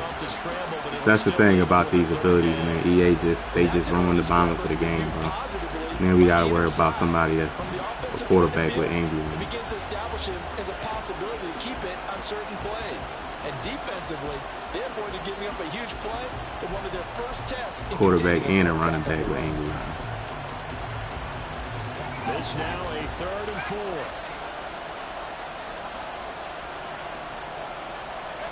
Here's Manning to throw. And that incomplete. Oh, he had a defender right there with him to force that to the ground. And fourth down now coming up. No pick. It's pretty early Two in the picks. game, but they've already tried to establish him not just as a runner, but as a receiver as well. Didn't happen there, but I wouldn't be surprised at all to see them try again shortly.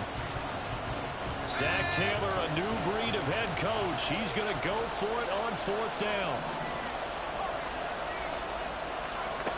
Throwing now is Manning. No, he didn't stop because he got bumped. And come on, Howell, Sam Howell. Come on, man. Well, no question, this is exactly You got to how play they wanted that. to start this football game. And nice pass there. Now they're set up beautifully, Charles, to finish this off with a touchdown. Yeah, but they've still got to finish it off, partner, and that means they've got to execute at this stage of the field. So we've seen many teams march it right to the goal line. This is going to be tough. I knew they were going to match me up with a weirdo.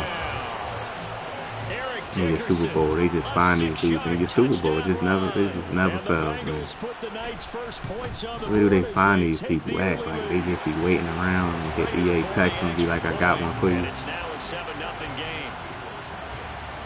And he doing the onside kick. Now a timeout called for by the defense. They'll have 2 remaining as we step aside here in this first quarter.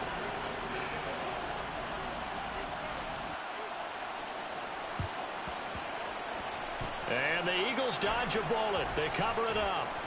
The risk reward of the onside kick. That's why I always use the middle linebacker in special teams, because, like, if I wasn't there to get it, he would have got it back. What's up, country? How you feeling, man? Yeah, they give me Chad Powers in my Super Bowl. Like, why would you even create that card, man? And he doing there you got blitzing. 70 Rangers, 70 Rangers.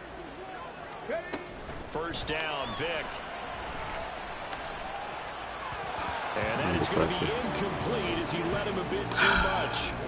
Okay, let's decide here. He was open, right? Not extraordinarily open, but open enough that if you're an NFL quarterback, you got to make that throw, right? Yeah. That's got to be complete. 9 times out of 10, that's a completed pass. Yeah, he missed that one and missed it in a big way. Darius Hayward-Bay, he's going to go. And they'll wind up getting this one all the way down inside the 20. Chad Powers. After another crackhead they put in the game. Another crackhead. He even looked like a crackhead, so I ain't gonna hold it. They've got it with a 1st and 10.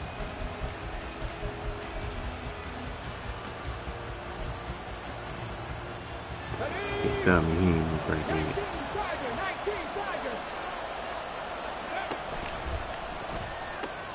They'll swing this complete out to Hill. Touchdown! Tyreek Hill. An 18-yard touchdown grab. And the Eagles are an extra point away from drawing level. Extra point by Badgley, up and good. And we are tied at 7. So he got angry runs on Chad Powers. He got Eric Dickerson with angry runs on. Man. Each team's had it. Each team has scored. 7-7 here as the kick's away.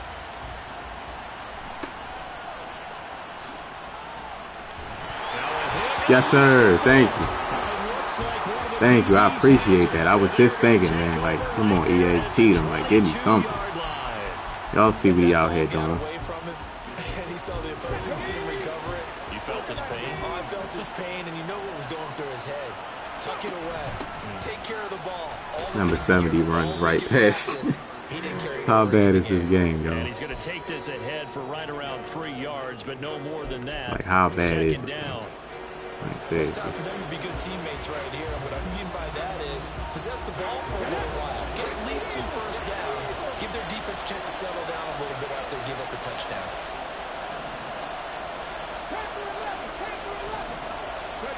Now a 2nd down throw for Vic. And they're going to get him. He's sacked back around the 28. Give the sack to Lawrence Taylor. Pressure can come from all over when you're plotting a defense. T. Lawson, what's going on, man? That particular play just came from the outside. How you been? The chance chance of wasting this great starting field position. A real threat. This is 3rd and long. Under pressure, they got him again. Lawrence Taylor. Did he blitz or they just let him come right in? Straight play, and it brings up 4th down. Brandon, what I remember most about playing with guys who knew how to rush the passer, they would just tell you, just cover people for me, just long enough for me to get there. That's exactly what happened on that play.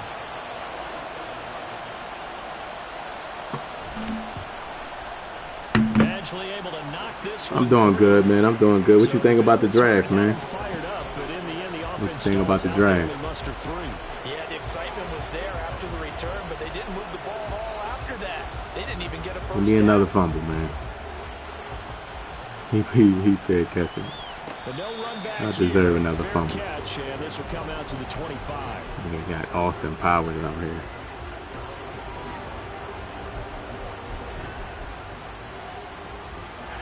The Bengals drive about to get going.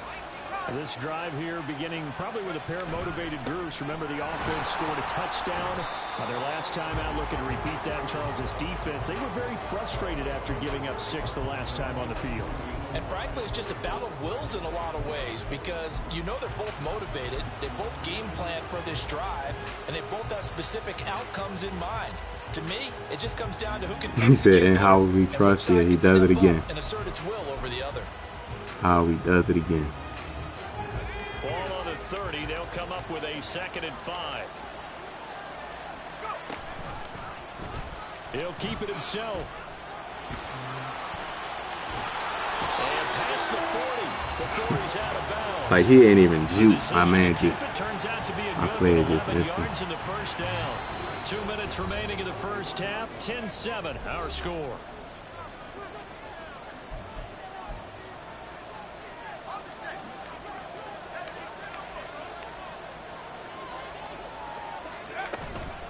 Dickerson on the handoff. And he's going to blow his way forward to the 48. 47 yards rushing for him now to this point. Well, no matter how they phrase it, staying on schedule, staying ahead of the sticks, whatever you want to call it, 7 yards on first down, that fits the bill. Flushed out right. And he is out of bounds, but not before he's inside the 30. 23 yards on the tuck and run. They asked him to take charge and get them to a spot where they can at least attempt a kick before the half, and he does just that. Didn't trust what he saw downfield, so he took it upon himself to get them into field goal range using his legs. That's coming through with a play they needed in a big spot. Now the Eagles will use the 2nd of their timeouts, and they'll be disappointed to have to burn one there after giving up the first down.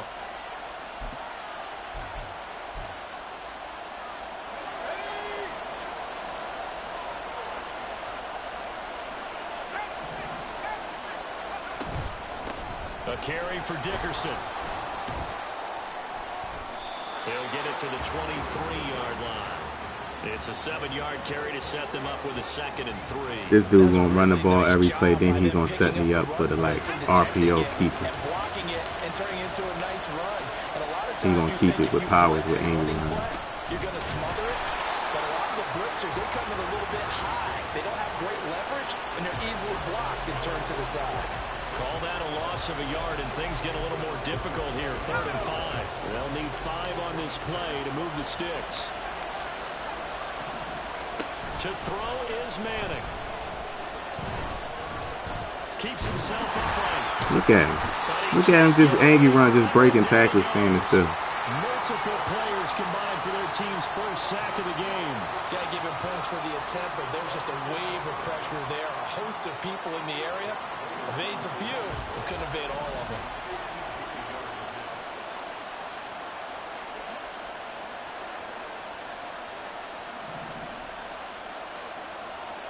them. He got Powers at holding the ball, so I gotta watch that. I just noticed that he had Powers as the holder, so he can like do the fake runs and stuff. See how toxic they? Yeah, this the last game. You see how toxic this community is, bro? For no reason, like. In this case, he stepped right up and gave them exactly what they needed.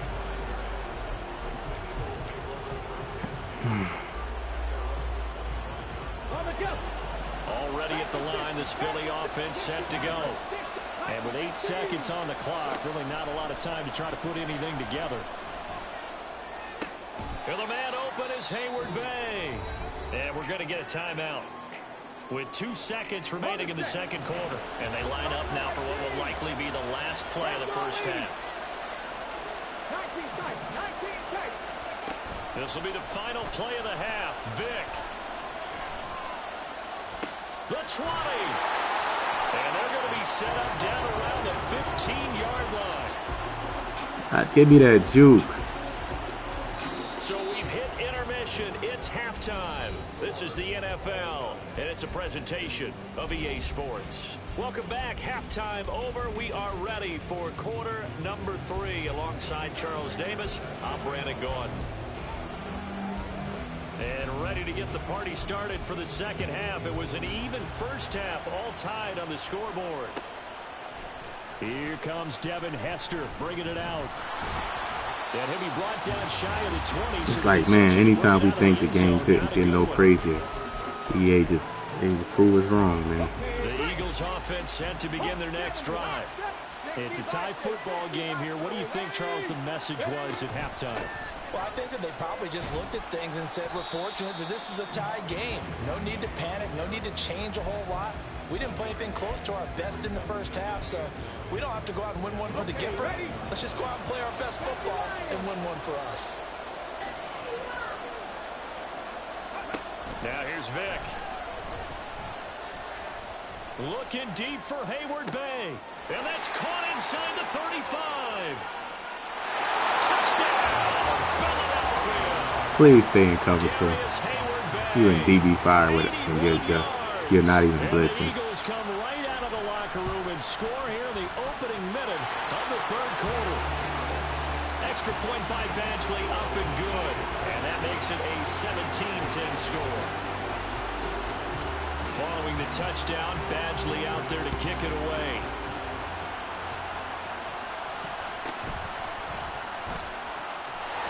And not much happening on the return as he'll get this to about the 23. What's the new promo?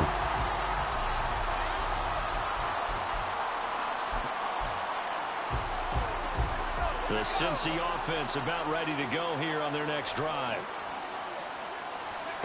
Manning now on first down. Escaping the pressure right. That is complete. It's Eric Dickerson. And he'll be taken down, but not before they work it across midfield. Good yardage after the catch. Is that play good for 30 and a first?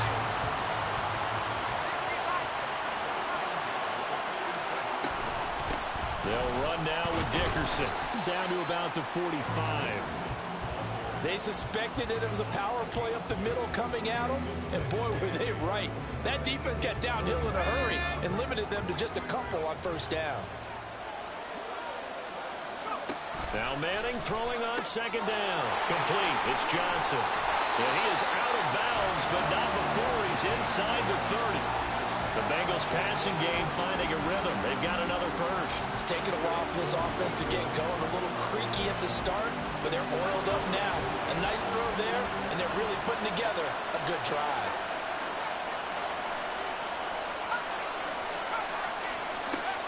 On first down, Manning. Flush to his right. Getting this into the hands of I had 3 people defending him, and everybody just stopped running. Come on, EA. Come on, man. He was out there waving Don't do me like that. You got a quarterback out of the pocket looking for any help. I guess waving the arms is helpful. It certainly is, because you got to get his attention, because now you're in scramble drill. So everyone's adjusting their routes, finding open space, and he found the right spot for the completion. 9 yards to pick up there, and it's a first down.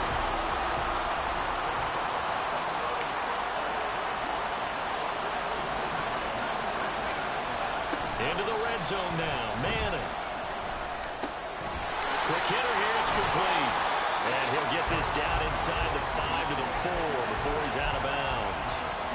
So the completion results there in 9 yards. And they'll have a 2nd and 1 forthcoming.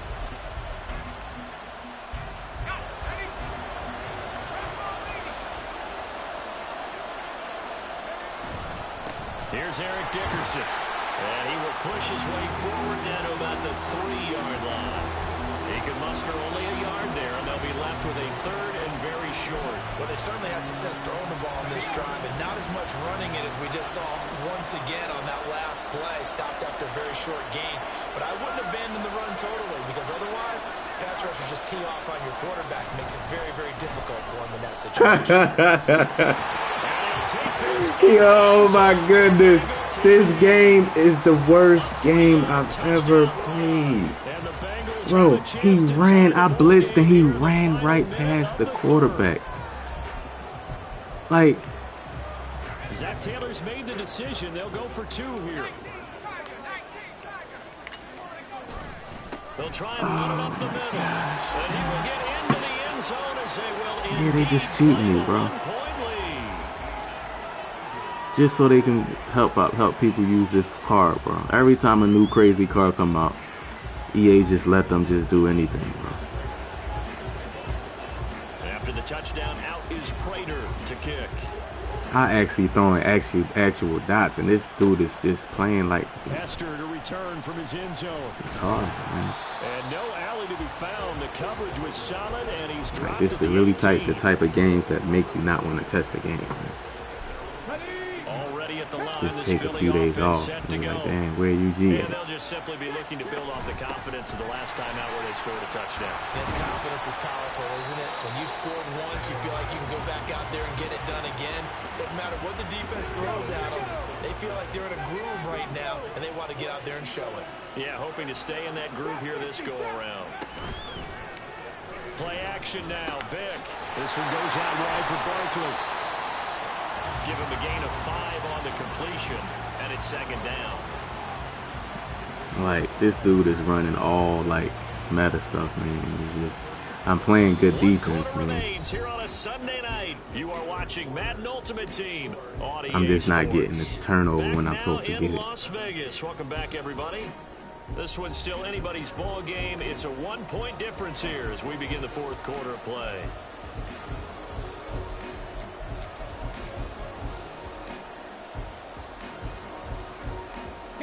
Here's 2nd and 5 now from the 37. Here's Michael Vick. Well, that'll be incomplete. Well, he took a shot as he let that go.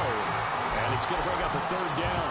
At this point in the second half, one mistake on a forced throw could doom your chances of a comeback. So that's the right call there to just throw that one away. On 3rd down, Vick out of the gun. He had a man open, but he missed him, and it's incomplete. The coverage keyed in on him since Yeah, this is definitely my last game, bro. He earned a little more attention on This that. is definitely been my last game. I ain't got time to be cheated all day, bro. This is a great read, great timing on the pass, and then EA just let it go right through their hands, just cheating.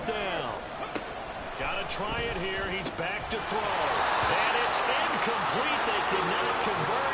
That's just crazy right there. The Eagles unable to convert there on 4th. And the Bengals are going to get it back in terrific field position. Line of scrimmage, the 37 on 1st and 10. Now Manning. Blitz coming, and down he goes. Big DeMarcus Lawrence getting in there and bringing him to the ground. We've seen him escape similar situations earlier in the game and get away for pretty good yardage, and that time they get him down. Yeah, they've had enough evidence that he can get away and run for good yardage, haven't they? That time it felt like, okay, enough of this. Let's play it the right way and get him on the ground before he does any damage. Clock continuing to run. They'll probably wind this all the way before snapping it on 2nd down. Running it with Dickerson. And nothing but green grass here, middle of the field. And all the way in for a Cincinnati score. Eric Dickerson, his 2nd touchdown of the night. And the Bengals get an important score there to extend their lead here in this 4th quarter. Extra point good by Prater. And that will ensure that it will take a touchdown and a 2-point conversion to tie it. I definitely have to get William Perry. I have to get him with my free. I wanted to wait to get the 99. I gotta open my packs and unlock that William Perry, and that takes the X Factors on. 4 AP is worth it. Y'all not about to sit here and run. Like, it's easy to stop without all them X Factors. I'll just have to use 4 AP on it. There's still plenty of time here in the fourth quarter, and just a one-possession game down 8. They'll be looking for the touchdown and 2-point conversion. A field goal here on this drive does very little at this stage. Vic with the incompletion on first down, and now that leads trash player. This dude, I'm clearly better than this guy, but it don't matter on this game. I'm trying to tell you, it don't matter. They'll look to throw. It honestly don't matter, man. Before he's taken down. 22 yards there, a first down.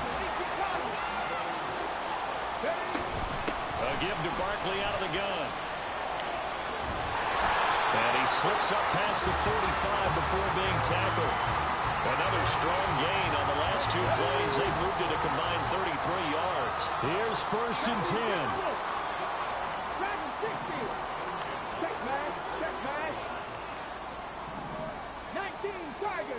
Vic to throw it. Toward the sideline, and look at that catch. Dragging the toes. 8 of 13, 234. Like, and you got somebody beating you, running the ball with angry run. It's like, man.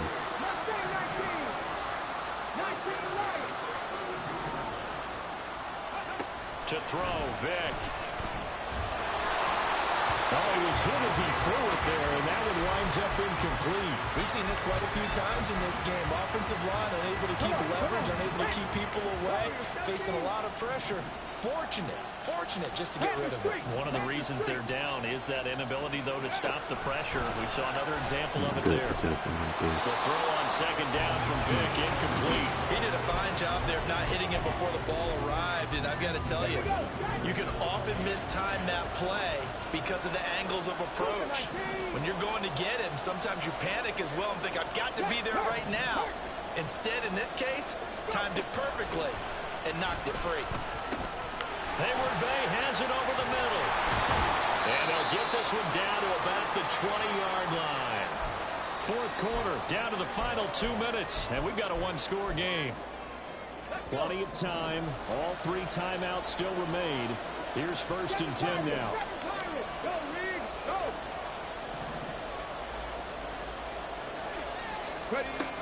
Throwing, Vic. Eluding the pressure right. Now Michael Vick can't outrun nobody. What a huge play at this point in the game. The perennial Pro Bowler Aaron Donald gets the sack. Here's second down.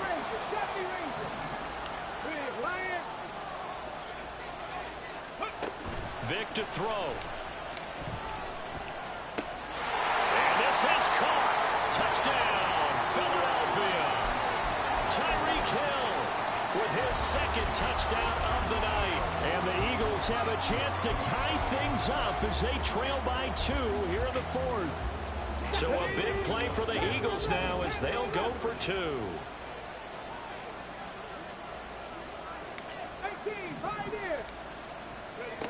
Here's Vic. God, he was just right place at the right time. By Charles Tillman. And the Bengals are going to have the football here at their own 35-yard line. A little less than 90 seconds to go. This will be an onside kick.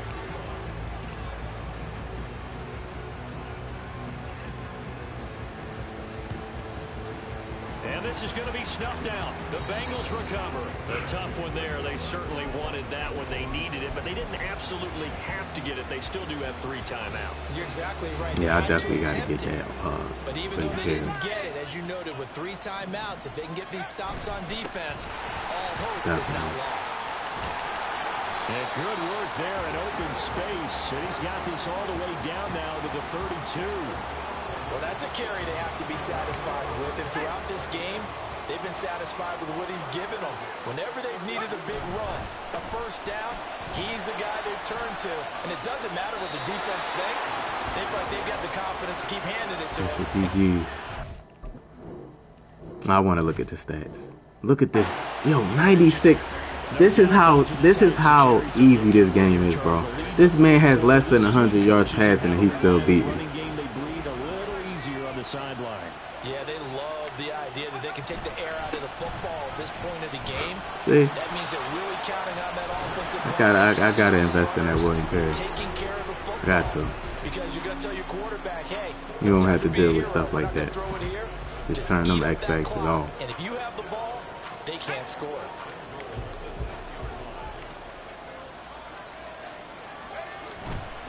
Going for the knockout punch. They'll try and run. And maybe a measure of revenge there. He's had his way in this one, but this time they get him. Look at the stats, bro. Look at the comparison. I'm supposed to win this game. Look at it. Bro, look at this, bro. 142.8, 10 of 17, 267, 3 touchdowns, no picks. He's running the ball with Eric Dickerson with angry runs on and powers. I'm gonna turn that. I got to get William Perry with my free 98. I ain't waiting for the 99s.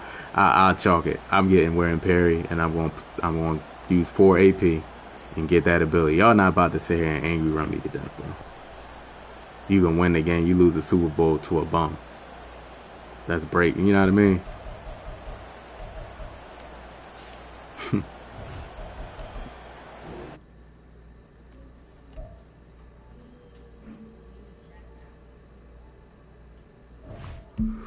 Oh, that's your members. That's the membership. Like it changed colors. At certain months. Certain months of you being a member to the channel, it changed colors. Let me see the colors. So the badge you have is month 6. So it's been 6 months. You've been a member. You've been a member to the channel for 6 months. Shout out to Gerald, man. 6 months. Shout out to Gerald. It don't seem like it's been that long. Yeah, to lose to a person, man, like that. See, that's what I mean by this game, bro. Like, he shouldn't even be in the game. Honestly, he shouldn't be in the game with me. Like, I played a perfect game and still lost. Because he got angry runs and all this other stuff.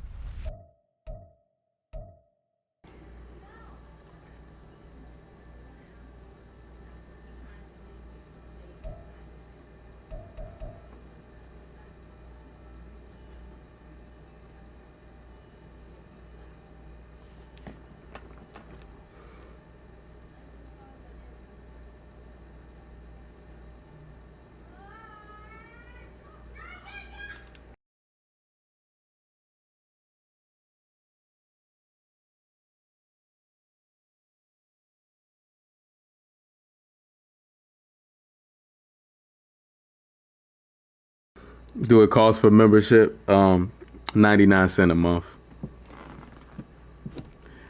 Yeah, pennies per month.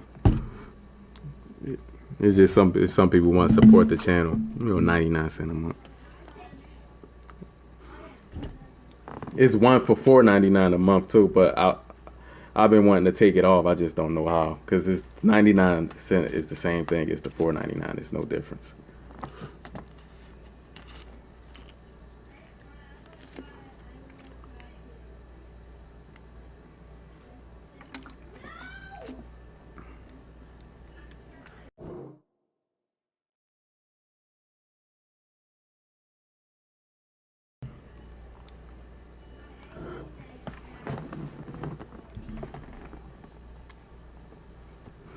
That's wild, bro. I lost that Super Bowl to this guy, bro.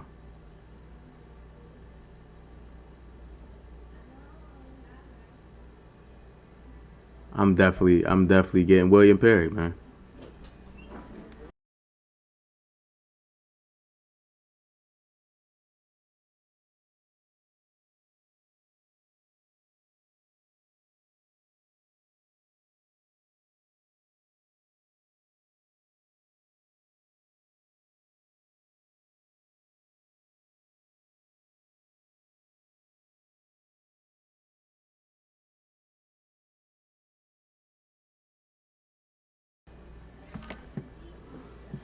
Yes, sir, Frank Chisel. Yes, sir. Yes, sir. You have, man. I appreciate it. I appreciate you always being in the stream, hitting the like button, all that. Yeah, all that stuff helps, man. Cause YouTube, yeah, 4 AP. It is, man, 4 AP to use on that, but that's important, bro. Like, at least I can be able to stop the run. Everybody got Eric Dickerson and Bo Jackson, like, but everybody got Eric Dickerson now. He cheap. For 1 AP, angry run should be like 4 AP. And then they got Austin Powers out here.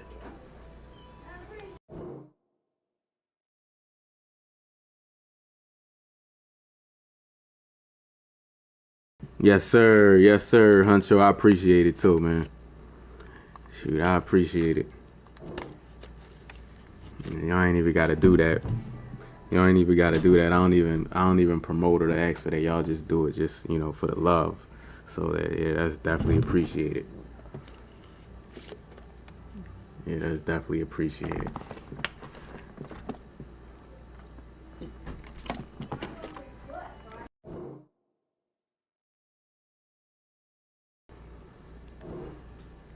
Yeah, Frank Chisel, Austin Powers, man. That's who he is. Who else? He Austin Powers. That's Austin Powers, man. I lost my Super Bowl to Austin Powers. A quarterback with trust built in and angry runs at quarterback. Yo, do you know even when you try to sack him, he's breaking tackles because he got angry run? He's spinning out the sacks. Just evil. EA just evil, bro. Like, somebody got to be on crack at the studio. Like, y'all need money that bad. It's like, I'm going to stop saying, man, it can't get no worse. We done went from Bo Jackson at quarterback. Man, I wish Bo Jackson, I'm sorry, Bo Jackson. I apologize, man, because I thought you was the worst. And then they came out with Lamar. And I'm like, Lamar, this, it ain't going to get no better. And then they come out with this nigga. Look like a cold fiend.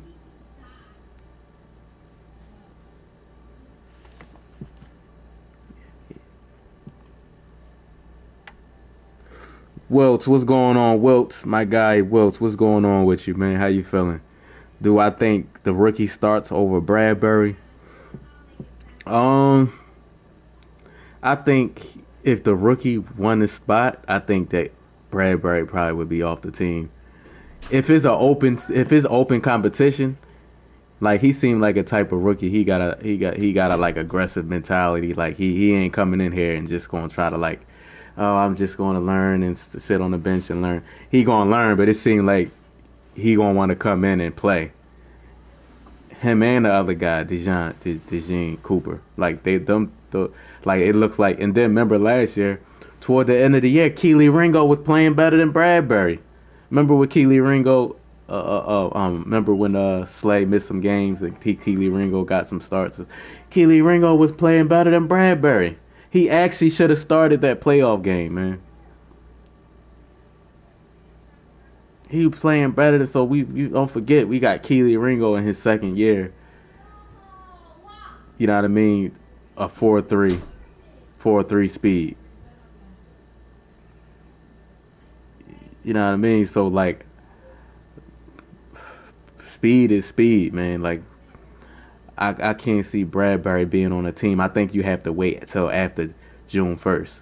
So after June 1st, I believe right before training camp, he will get cut off the team. You don't draft a first round corner and a second round corner that are like top corners to just keep Bradbury on the team.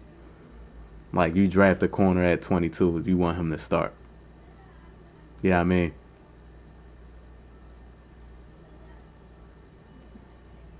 You want him to start. You don't bring no rookie corner in these days. You notice every corner. Bradbury can't even play nickel. He can't even play the slot. He's too slow. Like he would get the slot receivers be the best route runners, bro. Bradbury, man, would get cooked so bad in the slot, bro.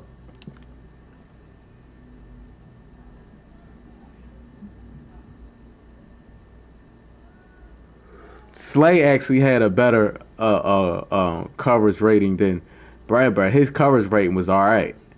You know what I mean, compared to the other starters. I think not Bradbury, Slay. But with Slay, it was more so a scheme than anything. Slay normally like to like play up and like, you know what I mean, like not play back. That's like, you know what I mean.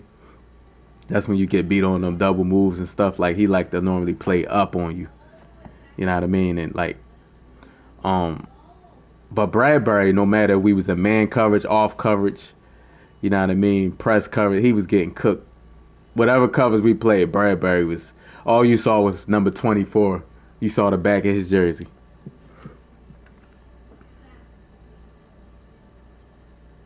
Who get cut? I think Slay, Mitchell, DeJean, Ringo, Rogers. Those are the 5 right there, because Rogers can do special teams. He's a slot corner. Hey, Wilkes, don't forget Avonte Maddox signed a 1-year deal, so he stays. So you got Slay, Mitchell, DeJean, Ringo, Rogers, and Maddox. I think that's the 6 right there. I think Bradbury, Job, McPherson is going to get cut. And Ricks, I don't know if they're going to keep 7 DBs on the team. I don't know if they're going to keep 7 DBs on the team, but Bradbury for sure get cut after the first. Bradbury for sure gets cut after June 1st. I think it's June 1st or July 1st, one of them. They have to wait till afterwards.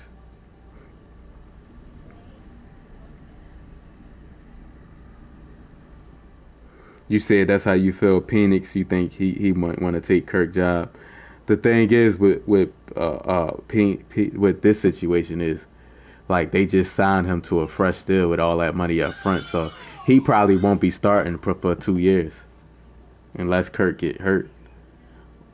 You know what I mean? I don't know if Kirk won't be ready for the beginning of the season.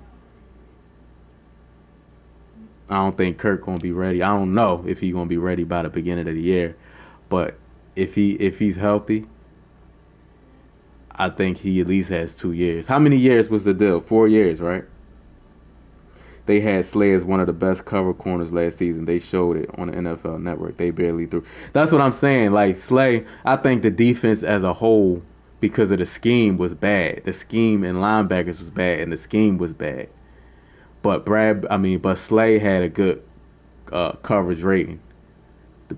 Is it a PFF rating? But Bradbury was horrible. And whatever coverage you put him in, he was bad. He was just bad, man. He looked slow-footed. Like, he just was bad, bro. Like, and this is what I was saying last year. You see, last year they played a cover 4 shell. Not last year, the year before last, where he had a success. They played 2 deep safety. But this year, because the pressure wasn't as good this past season, they had to blitz a lot more and leave him on the island a lot more. He got exposed. Bradbury got exposed. That's why I was telling people, like, C.J. Gardner-Johnson and Reed Blankenship, they played a cover 4 shell, so they played like over the top, cover 2. They played 2 deep safety all year, like it's 2 deep safety shell. You know what I mean? So, but the thing is, they had set historical records with the pass rush. You know what I mean?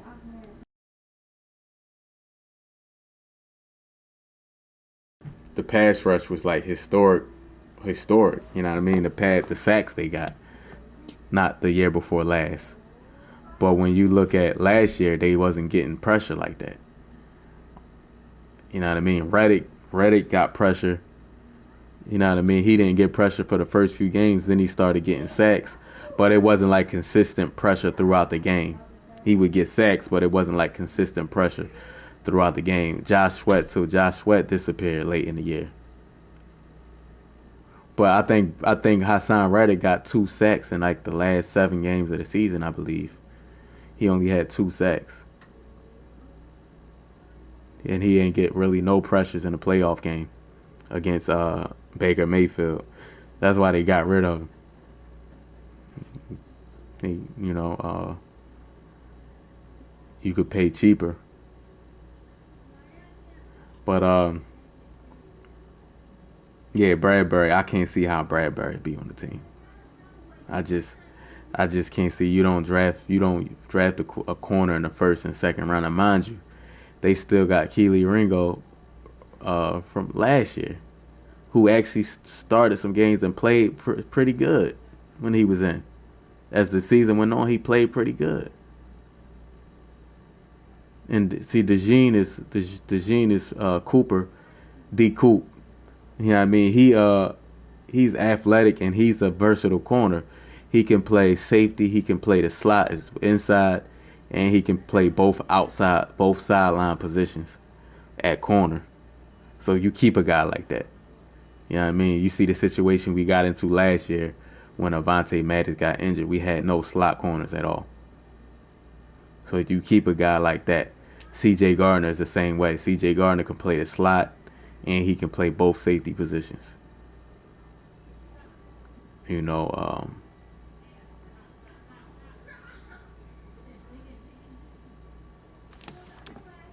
me see. I don't think this camp stuff would really show him enough to cover. I think he would do good in camp. I think it's more of like a. Well, I think it's more of like a projective call, like a money thing. Like we saw last year, we saw enough last year, like that he just didn't look good. He looked that bad. Like he looked that bad, Wilts. Like you could be right, man. They can let him go past training camp, and then they'll be like, oh, Bradbury's having a good camp, and then he come out and niggas is routing him the fuck up on the field. You know what I mean? And he just always 2 steps behind chasing somebody. Man, Bradbury was pissing me off last year, bro. Bradbury was pissing me off last year, bro. Every time you turned around, he was getting cooked, bro. In that Seattle Seahawks game, bro. That Seattle Seahawks game where every pass that they was like everywhere Bradbury was at, that's where we throwing it to. Like it was so obvious. Niggas was like, wherever Bradbury is, we are throwing it to his side. It don't matter where he at, we're throwing it.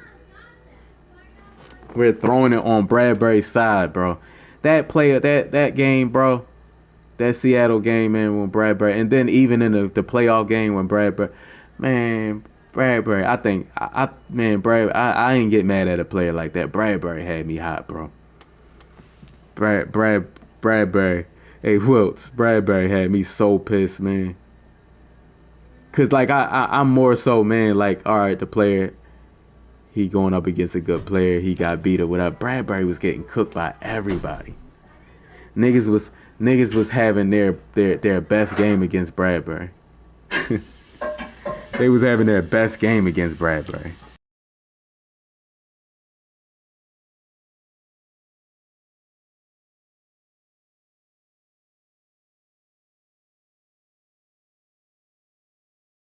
So you think they gonna cut him in this, or just bench him during the season, and he still and just keep him on the cap?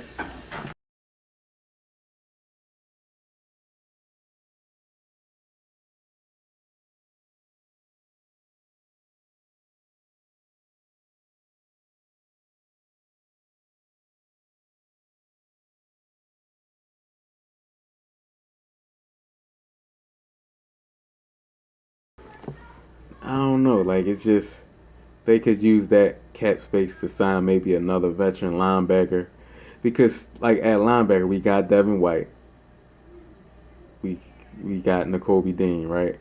Who we don't know nothing about Nakobe Dean. We don't know. Like last year he looked a little shaky. He was a rookie. It was the beginning of the year, but he missed the rest of the year. So now he's coming in his second training camp. Like we don't know much about him. We got Devin White, and then who else?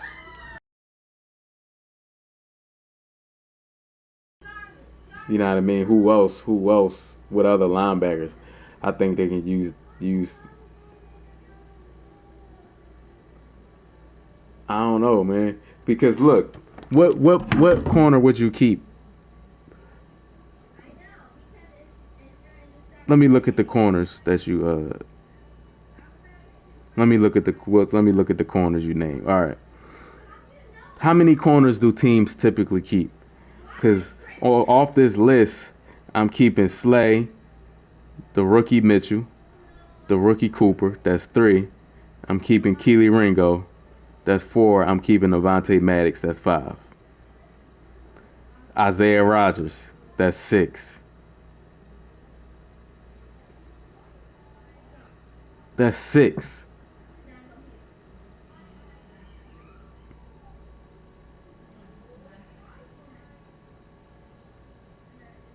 I'm not cutting any of those people for Bradbury.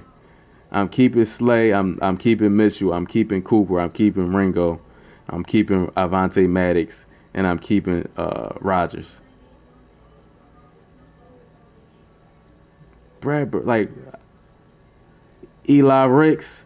Um, Eli Ricks is those 6 guys. He's on the outside looking in, unless they keep 7. If they keep 7, I'll keep Ricks. But like, they not confident in Ricks. Last year, like, Ricks had got a chance before Keely Ringo got a chance, and he didn't look too good. And then Keely Ringo get in, and he progressively starts to look better. And he actually got ahead. He actually looked better than Ricks. And then they go draft 2 more rookie corners. So like Ricks, like if they was real confident about Ricks, I believe. I think Ricks. I think Keely Ringo is going to probably compete. He got good speed and he good size at corner. Cooper, he said the Eagles specifically asked him about safety at the pre-draft work tryouts and stuff. Like they mentioned safety, so that's letting me know that they're not confident in Reed Blankenship, because Reed Blankenship don't really have a lot of speed. But he can fit into safety though.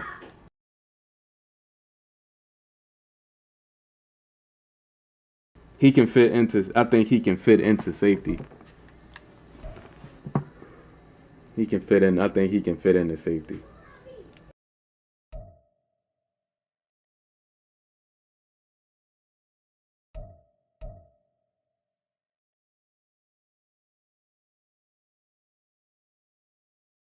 Yeah, Sidney Brown coming off that knee injury. I think it was a knee injury. Sidney Brown he in the future. See, Sidney Brown is the future of the team. Like I seen enough from Sidney Brown, like I like what I saw. Like Reed Blankenship had a better year the year before last. This year Reed Blankenship was getting cooked a lot, and it showed his lack of speed showed. His lack of speed showed. Like Reed Blankenship was getting cooked a lot. Do I think Cooper is better than Reed Blankenship? I think he has more upside than Blankenship because of his athleticism. He has a 39-inch vertical, and he ran a 4.3. He's a great tackler. He's very instinctive. He can run kick returns back. He runs pick sixes back. He's just a playmaker. Like it seemed like he'll be a playmaker, like a legit playmaker, like catch the ball, run it back type shit like that. You know what I mean?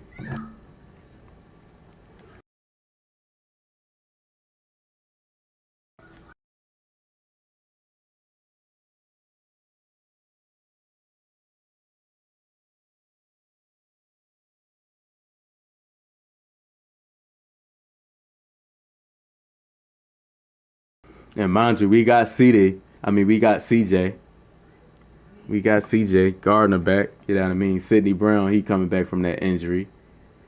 Reed Blankenship, he's been injury prone this first couple years, and he wasn't impressive last year. I like Reed Blankenship, but he wasn't impressive last year. I can't like So like it's going to be a lot of competition at the DB position in camp. Fundamental, what's going on, man? What's going on with you? Yeah, man. I lost my Super Bowl. The last game, I lost my Super Bowl. It's all good though. You talking Eagles, man. You know we training camp coming up soon. Well, pre-draft OTAs and all that type of stuff coming up soon. Yes, sir, Cameron. Yes, sir. Yeah, Wilt. I think Cooper has more upside than Reed Blankenship just off the physical abilities alone. A 39-inch vertical, and he's 6'1".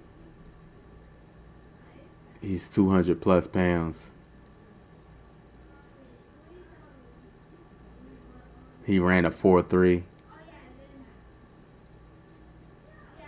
You know, he gonna have some competition, and he's, from what I see, you know, those type of players, man. You can see like he reads defenses, like he can make decisions very fast and like recognize plays real fast. That's what I seen. Like you can see it when you watch him on film. You can see that he recognized plays fast. Like he's a smart player.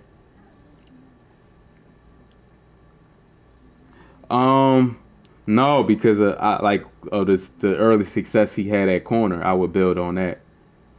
Like if he struggled at corner, I would have tried him at safety because he's big enough to play safety. He has the speed.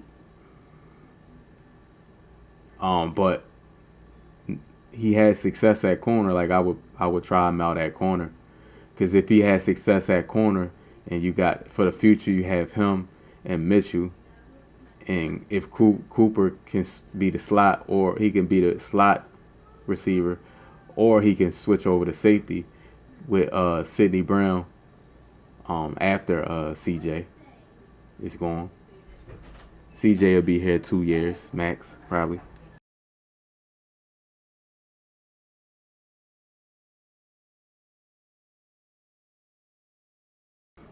Wills, they didn't pick their jersey numbers yet. Who's the fastest DB we got? Ringo and Mitchell. As far as 4.4 wise, let me look up Keely Ringo 4.4. 40-yard dash. Keely Ringo ran a 4.3 fastest. He might not have as much acceleration though, like quick, fast acceleration. But Keely Ringo, because I know Mitchell and DeJean didn't run below a 4.6. Let me see.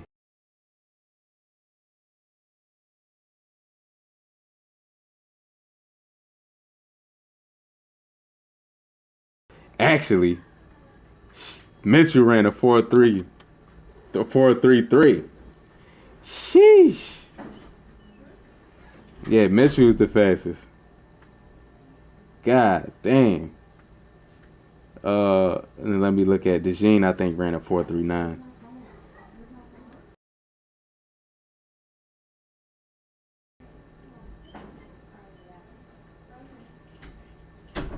He ran a 4.4, and then I think he ran a 4.39. That was his best time.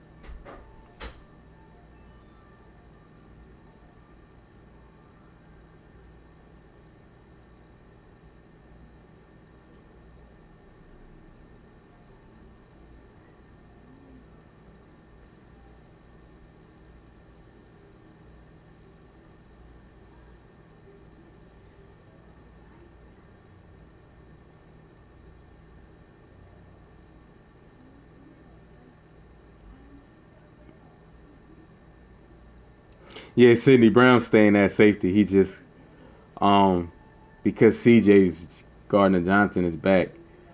I think Sidney Brown, Cooper, and Reed Blankenship should probably be playing for that starting spot. I would keep Reed Blankenship, man, because I think you need depth. You need players that can come in and play, and Reed Blankenship can come in and play, or he can win a starting job. Like they gonna be it's gonna be a lot of competition though. Keeley ran a 4.36. Everybody mad that Kenny Pickett chose number 7. Yeah, I definitely don't want no Kenny Pickett to be wearing no number 7. Mitchell wanted number 7. Like, you're not playing, bro. Like, just get whatever numbers left over. Like, he act like he playing. You're not. Well, I hope he don't play.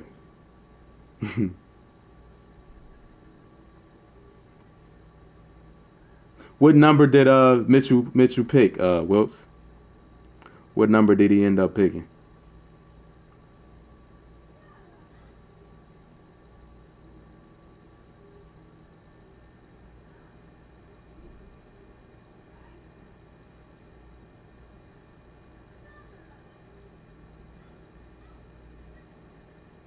I wonder what number did he end up picking. Yeah, they got like last year we ain't really had no competition at the end of the team. You already know. We said Reed Blankenship. We ain't had nothing. We ain't had no safeties, bro. Like we ain't even had no young people to like push the veterans. Like there was nobody to push Bradbury in training camp. Like it was just he just had the job automatically. He just got signed. You know, I think this year is going to be some competition in camp at the defensive position, the DB position. Now linebacker, I don't know. We need more. You know, they Trotter. They got Trotter. Let me see, what young linebackers they got? N'Kobe Dean, Nolan Smith. And it depends on the scheme they run. And something telling me they're gonna switch to a 3-4. Probably like a 3-4 odd type situation. That's probably why they didn't re-sign Reddick too.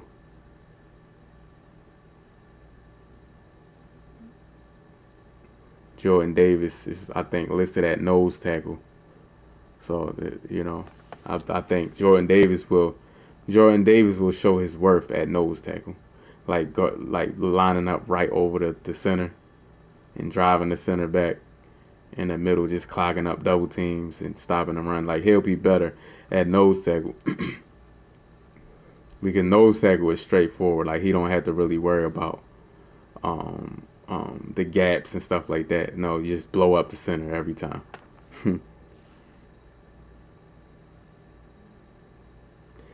He did pick a number, but he wore number 7 in Senior Bowl. That's taken, and he wore 27 in college. That's taken. There's no other good numbers. The Gene don't have no number yet. I mean, I know they can switch the numbers like after camp.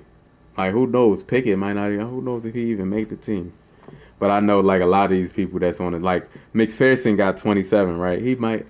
McPherson might not even make the team. Get that number up, buddy. You think your Vikings had a top 5 draft? Let me see who y'all draft. Finally, man, the Vikings can start over, bro. Like they like completely start over. I'm glad they didn't re-sign. I'm glad they got rid of Cousins, man.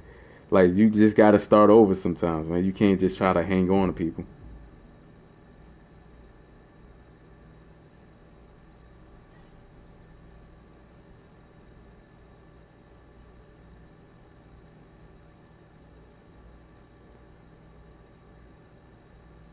All right, y'all got J.J. McCarthy.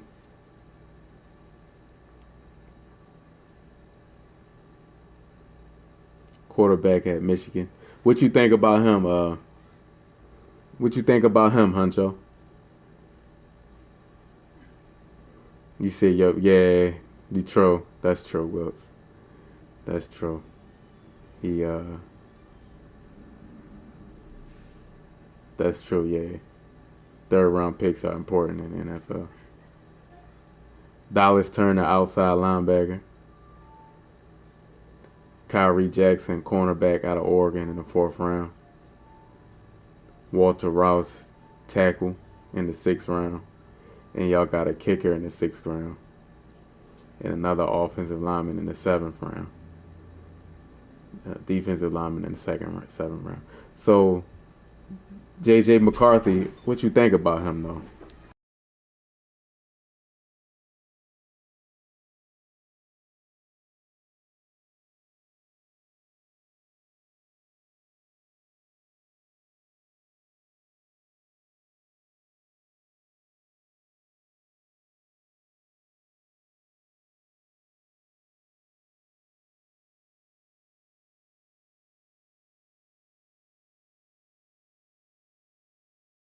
Do you think that was a reach though at 10, just to get a quarterback? I like 10. I don't know about that, man.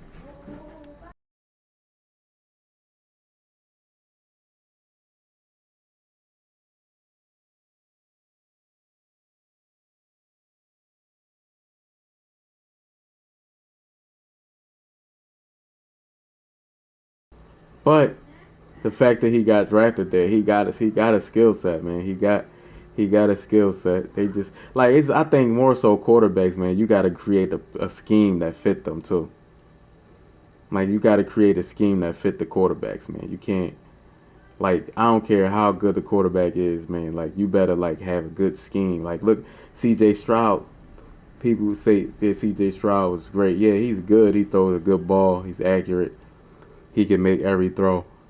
He's smart, but you see this. You see they had a nice little scheme for him.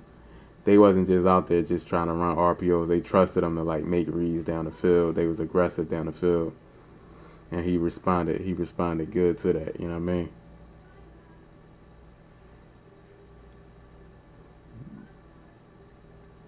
Atlanta messed it up. I think the Vikings won't take him, and it was a surprise pick because I think they would have tried to move up if they could. Maybe they did try to move up.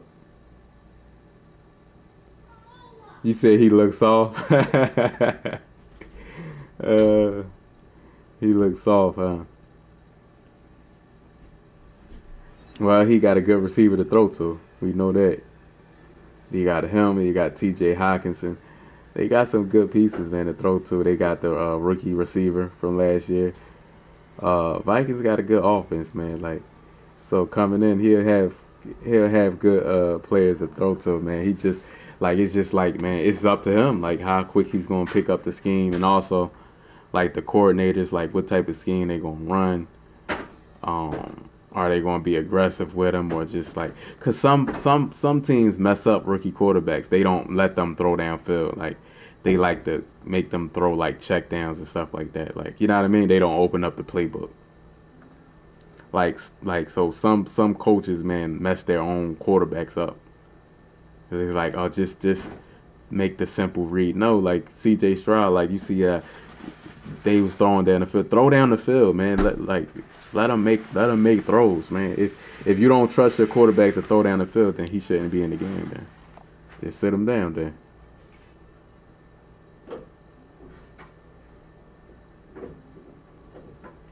yeah, just sit him down. You can. I hate seeing that, bro. And people complain about the quarterback, like Bryce Young, like people talking bad about Bryce Young, but he didn't have no quarterback. I mean, he ain't had no receivers, no tight end, no running back, no offensive line, and his offensive coordinator, they was horrible. Like Bryce Young had the worst situation. I'm glad. I think Xavier Legette is going to be one of the he's going to be one of the surprises of the draft. I said that before the draft. I didn't think the Panthers was going to get him, but I think he's going to be the surprise of the draft, man. I think he's going to be good, like a Pro Bowl type receiver. Watch. He going to get all the targets. Bryce Young going to do good because he on the team. Like he's a big receiver. He's got speed. He's run after the catch. Um, I think Miles Sanders will have a better year this year with a better passing game. Because remember, Miles Sanders is good. He's good, but he had a lot of room to run the ball because of Hurts, the threat of Hurts running the RPO, and also the offensive line, and also the passing game. So like niggas ain't had like 8 people in the box. Like, so same thing with DeAndre Swift. DeAndre Swift, we'll see how he play this year coming up. Bryce Young had the worst chances in every aspect. Like, and people sitting here, yeah, he looked like Leggett looked like an AJ Brown, Debo. What's the other guy? What's the kid from Pittsburgh? What's the kid from Pittsburgh name?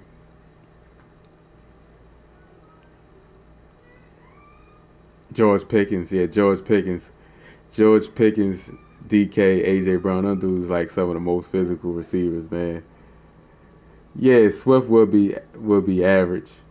His run per carry is not going to be high like that. And even when Swift was in Detroit always had one of the better lines in the league.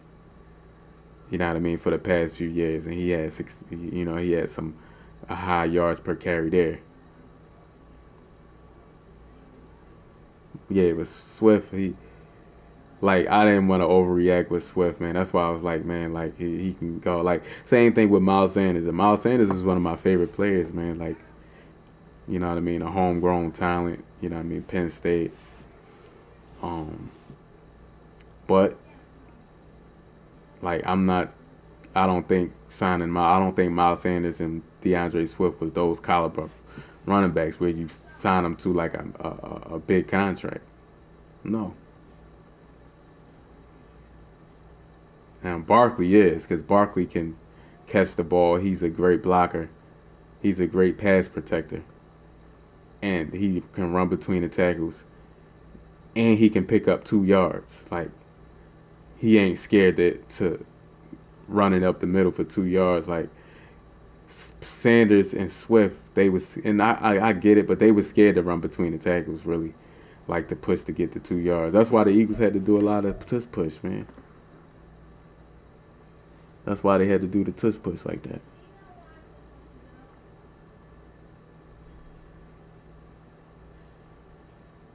Man, Gainwell, I was so mad that they played Gainwell so much, man.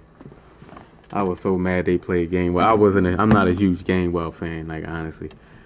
Like, I'd rather kept Boston Scott, man. Boston Scott went to the Rams.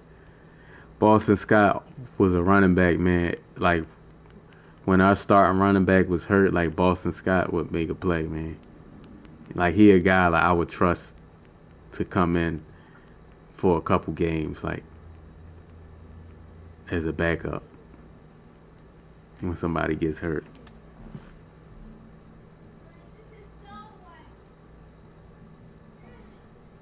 Yeah, like in the beginning of the year, in a lot of games, they didn't run Swift a lot. Like you said, that was a good point. Maybe they was worried about him getting injuries. We'll see. I hope our new running back from Clemson is RB2. He'll have to win the job from have a great preseason. I'm a love. See, this is gonna be fun because a lot of our players are going to be still playing in the preseason. Like, N'Kobe Dean gonna have to play Keely Ringo. Like, both our corners, they're gonna have to play a lot of minutes. I mean, they're gonna have to play a lot of snaps. Like during preseason, Jordan Davis.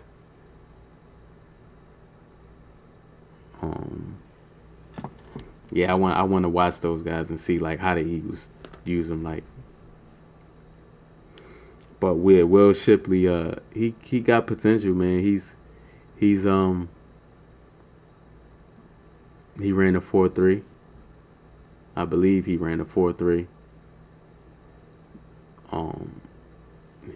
He catches the ball well out the backfield. Yeah, man, like, you could use him. See, I like to have different type of running backs. Like last year, all our running backs was the same size. Gainwell, Swift, Boston Scott. We didn't have no running back no big running back except Penny. And I wish we would have played Penny more. Like, I know Penny. I feel like Penny would have had a lot of success if they would have played it more.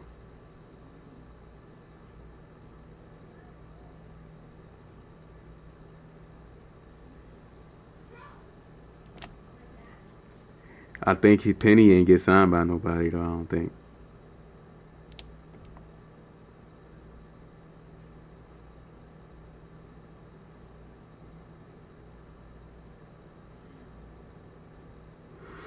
Only because he need the work, man. Like we don't really know much about him. Like he got hurt early on in the year, and he need the snaps, man. To like, he just need the snaps. Like if he's fully healthy to clear, if he's fully healthy by preseason, yeah, I'm playing him. And it's like he ain't show me enough to say like he's legit. He's a legit starter. You remember early on in the year, man, like he had a horrible rating. He had a horrible rating. He took the boot off a few weeks ago. Preseason is in what, August? So that'll give him a few months. Like he should be good by August to play through some snaps in the preseason. Yeah, he got injured early on in the year, Huncho. Yeah, he just took his boot off. Yeah. But like I would play him some snaps, man, to get like see where, because we still don't know where to line him up. And plus, if he does play middle linebacker, is he gonna be communicating with the team, or is Devin White going to be doing it? Well, he needs snaps though. You know what I mean? These players need snaps. Like a Jalen Carter, like I would be more comfortable with Jalen Carter not playing as many snaps because I've seen enough from him to see he a beast.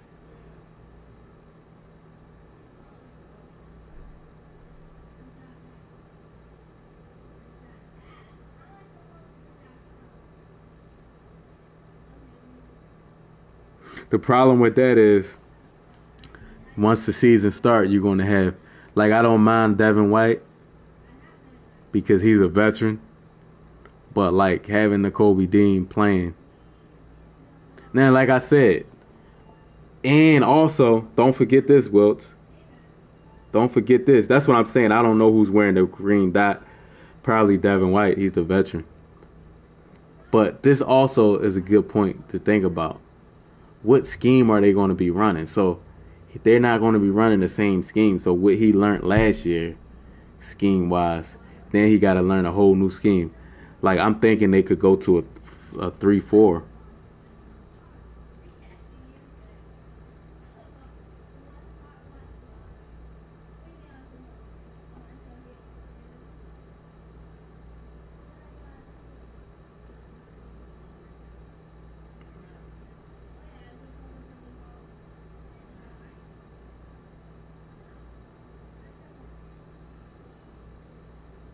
I don't like preseason. I don't like preseason. I think just play the games. Like, you know what I mean? Just play the games. But also some players, man, made teams. Like without the preseason, we probably wouldn't.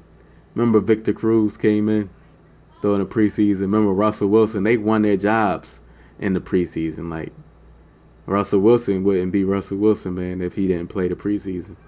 So like I think preseason should be for young rookies or young players that need to get some reps in.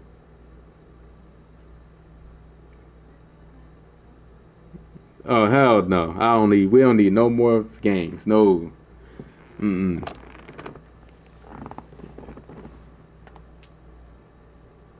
The commissioner want to remove preseason. Yeah, I'm with Wilts, man. Like if I had it my way, man, like I wouldn't even have preseason in there. Just play the games, practice. You know, cause think about it. Hey, Wilts, think about it. Think about this. They do scrimmages with other teams now. That could be preseason right there. Why you gotta have preseason? They actually do training camp, and they actually do training camp against other teams now, where they hitting the other team and stuff like that, and actually playing physical with the other team. So like, That should be enough right there. Like we shouldn't need preseason. Or just do one game for the players that you want to get a good look at. Just do one game for like people that's trying to make the team. You like, man, I don't know who to cut. Just one game. We don't need all these preseason games, man.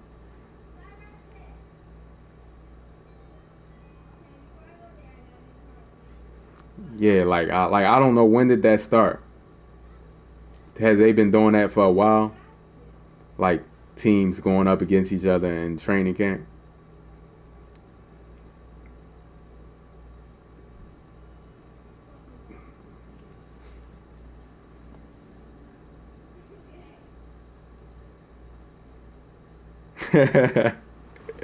Oh my God, hey Wilts, Jalen Rager, man, he was always the star of camp, man. See, like Philly media be getting on my nerves, man. Like Philly, this is a hard city to play in, man, because like they'll hype up a nobody, but then they'll be critical of the star players. They'll trash the star players, but they'll hype up a nobody, man. They always hyping up nobodies in training camp, man. I'm sick of it.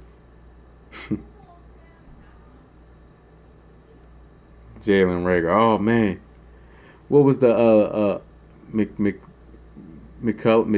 It was a receiver years ago.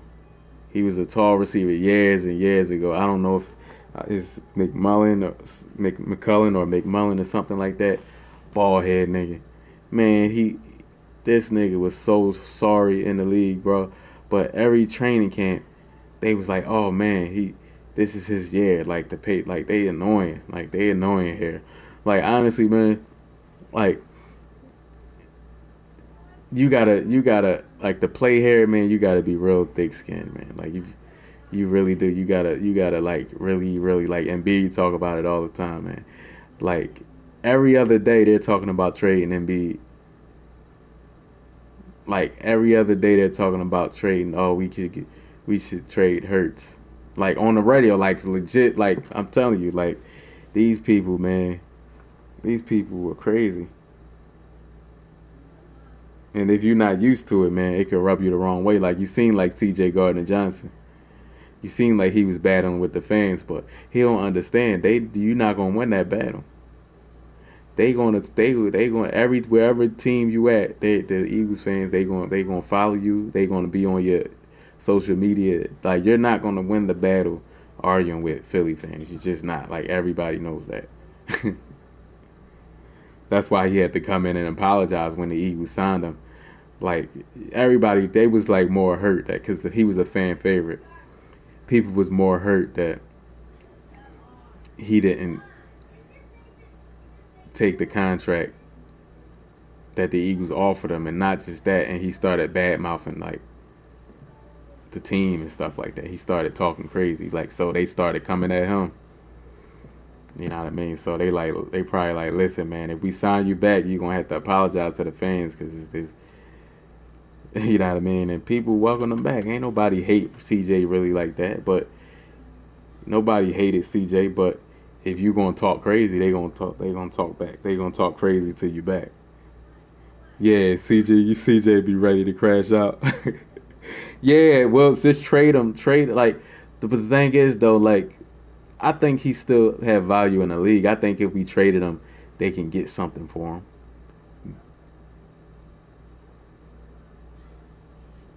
Maybe like a third or fourth round pick. You think we can get a third or fourth round pick for Bradbury? That's too much. Yes, sir, Cameron. Yes, sir. You ain't lying, CJ crazy. He got some value, right? Because teams gonna probably look at it like he made the All Pro team 2 years ago, second team All Pro.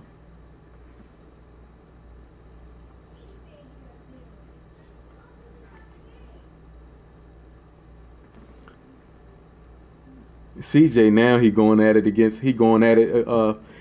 at Parsons now. But one thing though, you need to do like CJ on the team, bro. You need a dude like CJ on the team that's just not scared. Like he just gonna talk. He gonna talk.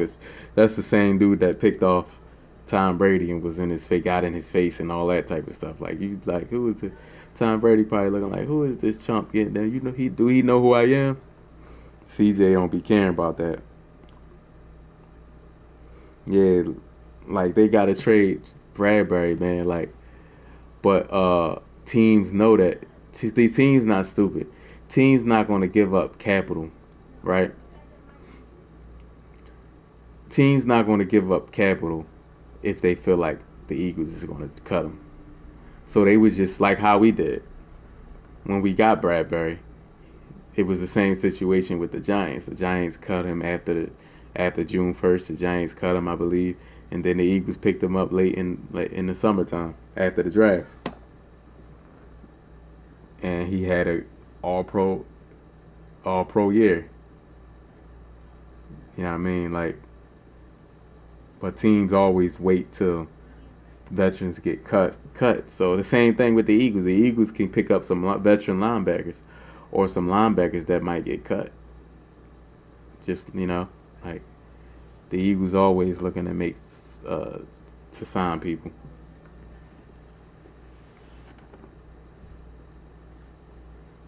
Yeah, Boston Scott, I'm mad about that though. I ain't gonna lie. Like, I'm a little salty about Boston Scott not being here, but I respect it though. I respect it though. He probably didn't like that. He probably didn't like that Kenneth Gainwell was ahead of him in the depth chart, which I agree with. Like in my mind, I feel like Boston Scott is better than Kenneth Gainwell. He'll be at least a number two back, um, in St. Louis. I mean, L.A. Rams. He'll at least be a number two back.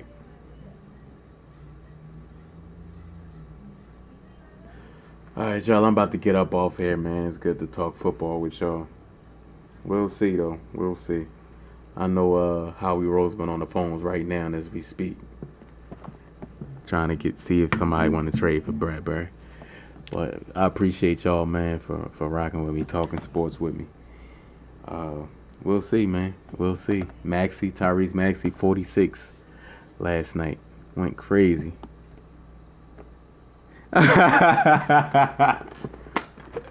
We'll say he never hated a player before, but he with Kenneth Gainwell.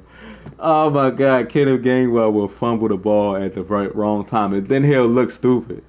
I don't like talking about players, man, like on a personal level. Like, he ain't stupid.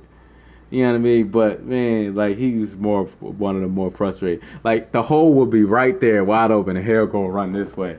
I'm like, bro, Gainwell, man, like the hole was right there. Like, you could see Kelsey telling him. Kelsey be like, you could see Kelsey pointing him to, like, bro, run up the hole right here that we made. Why are you running over there? And he always did that, man. All right, man, don't get me started on Gainwell, bro.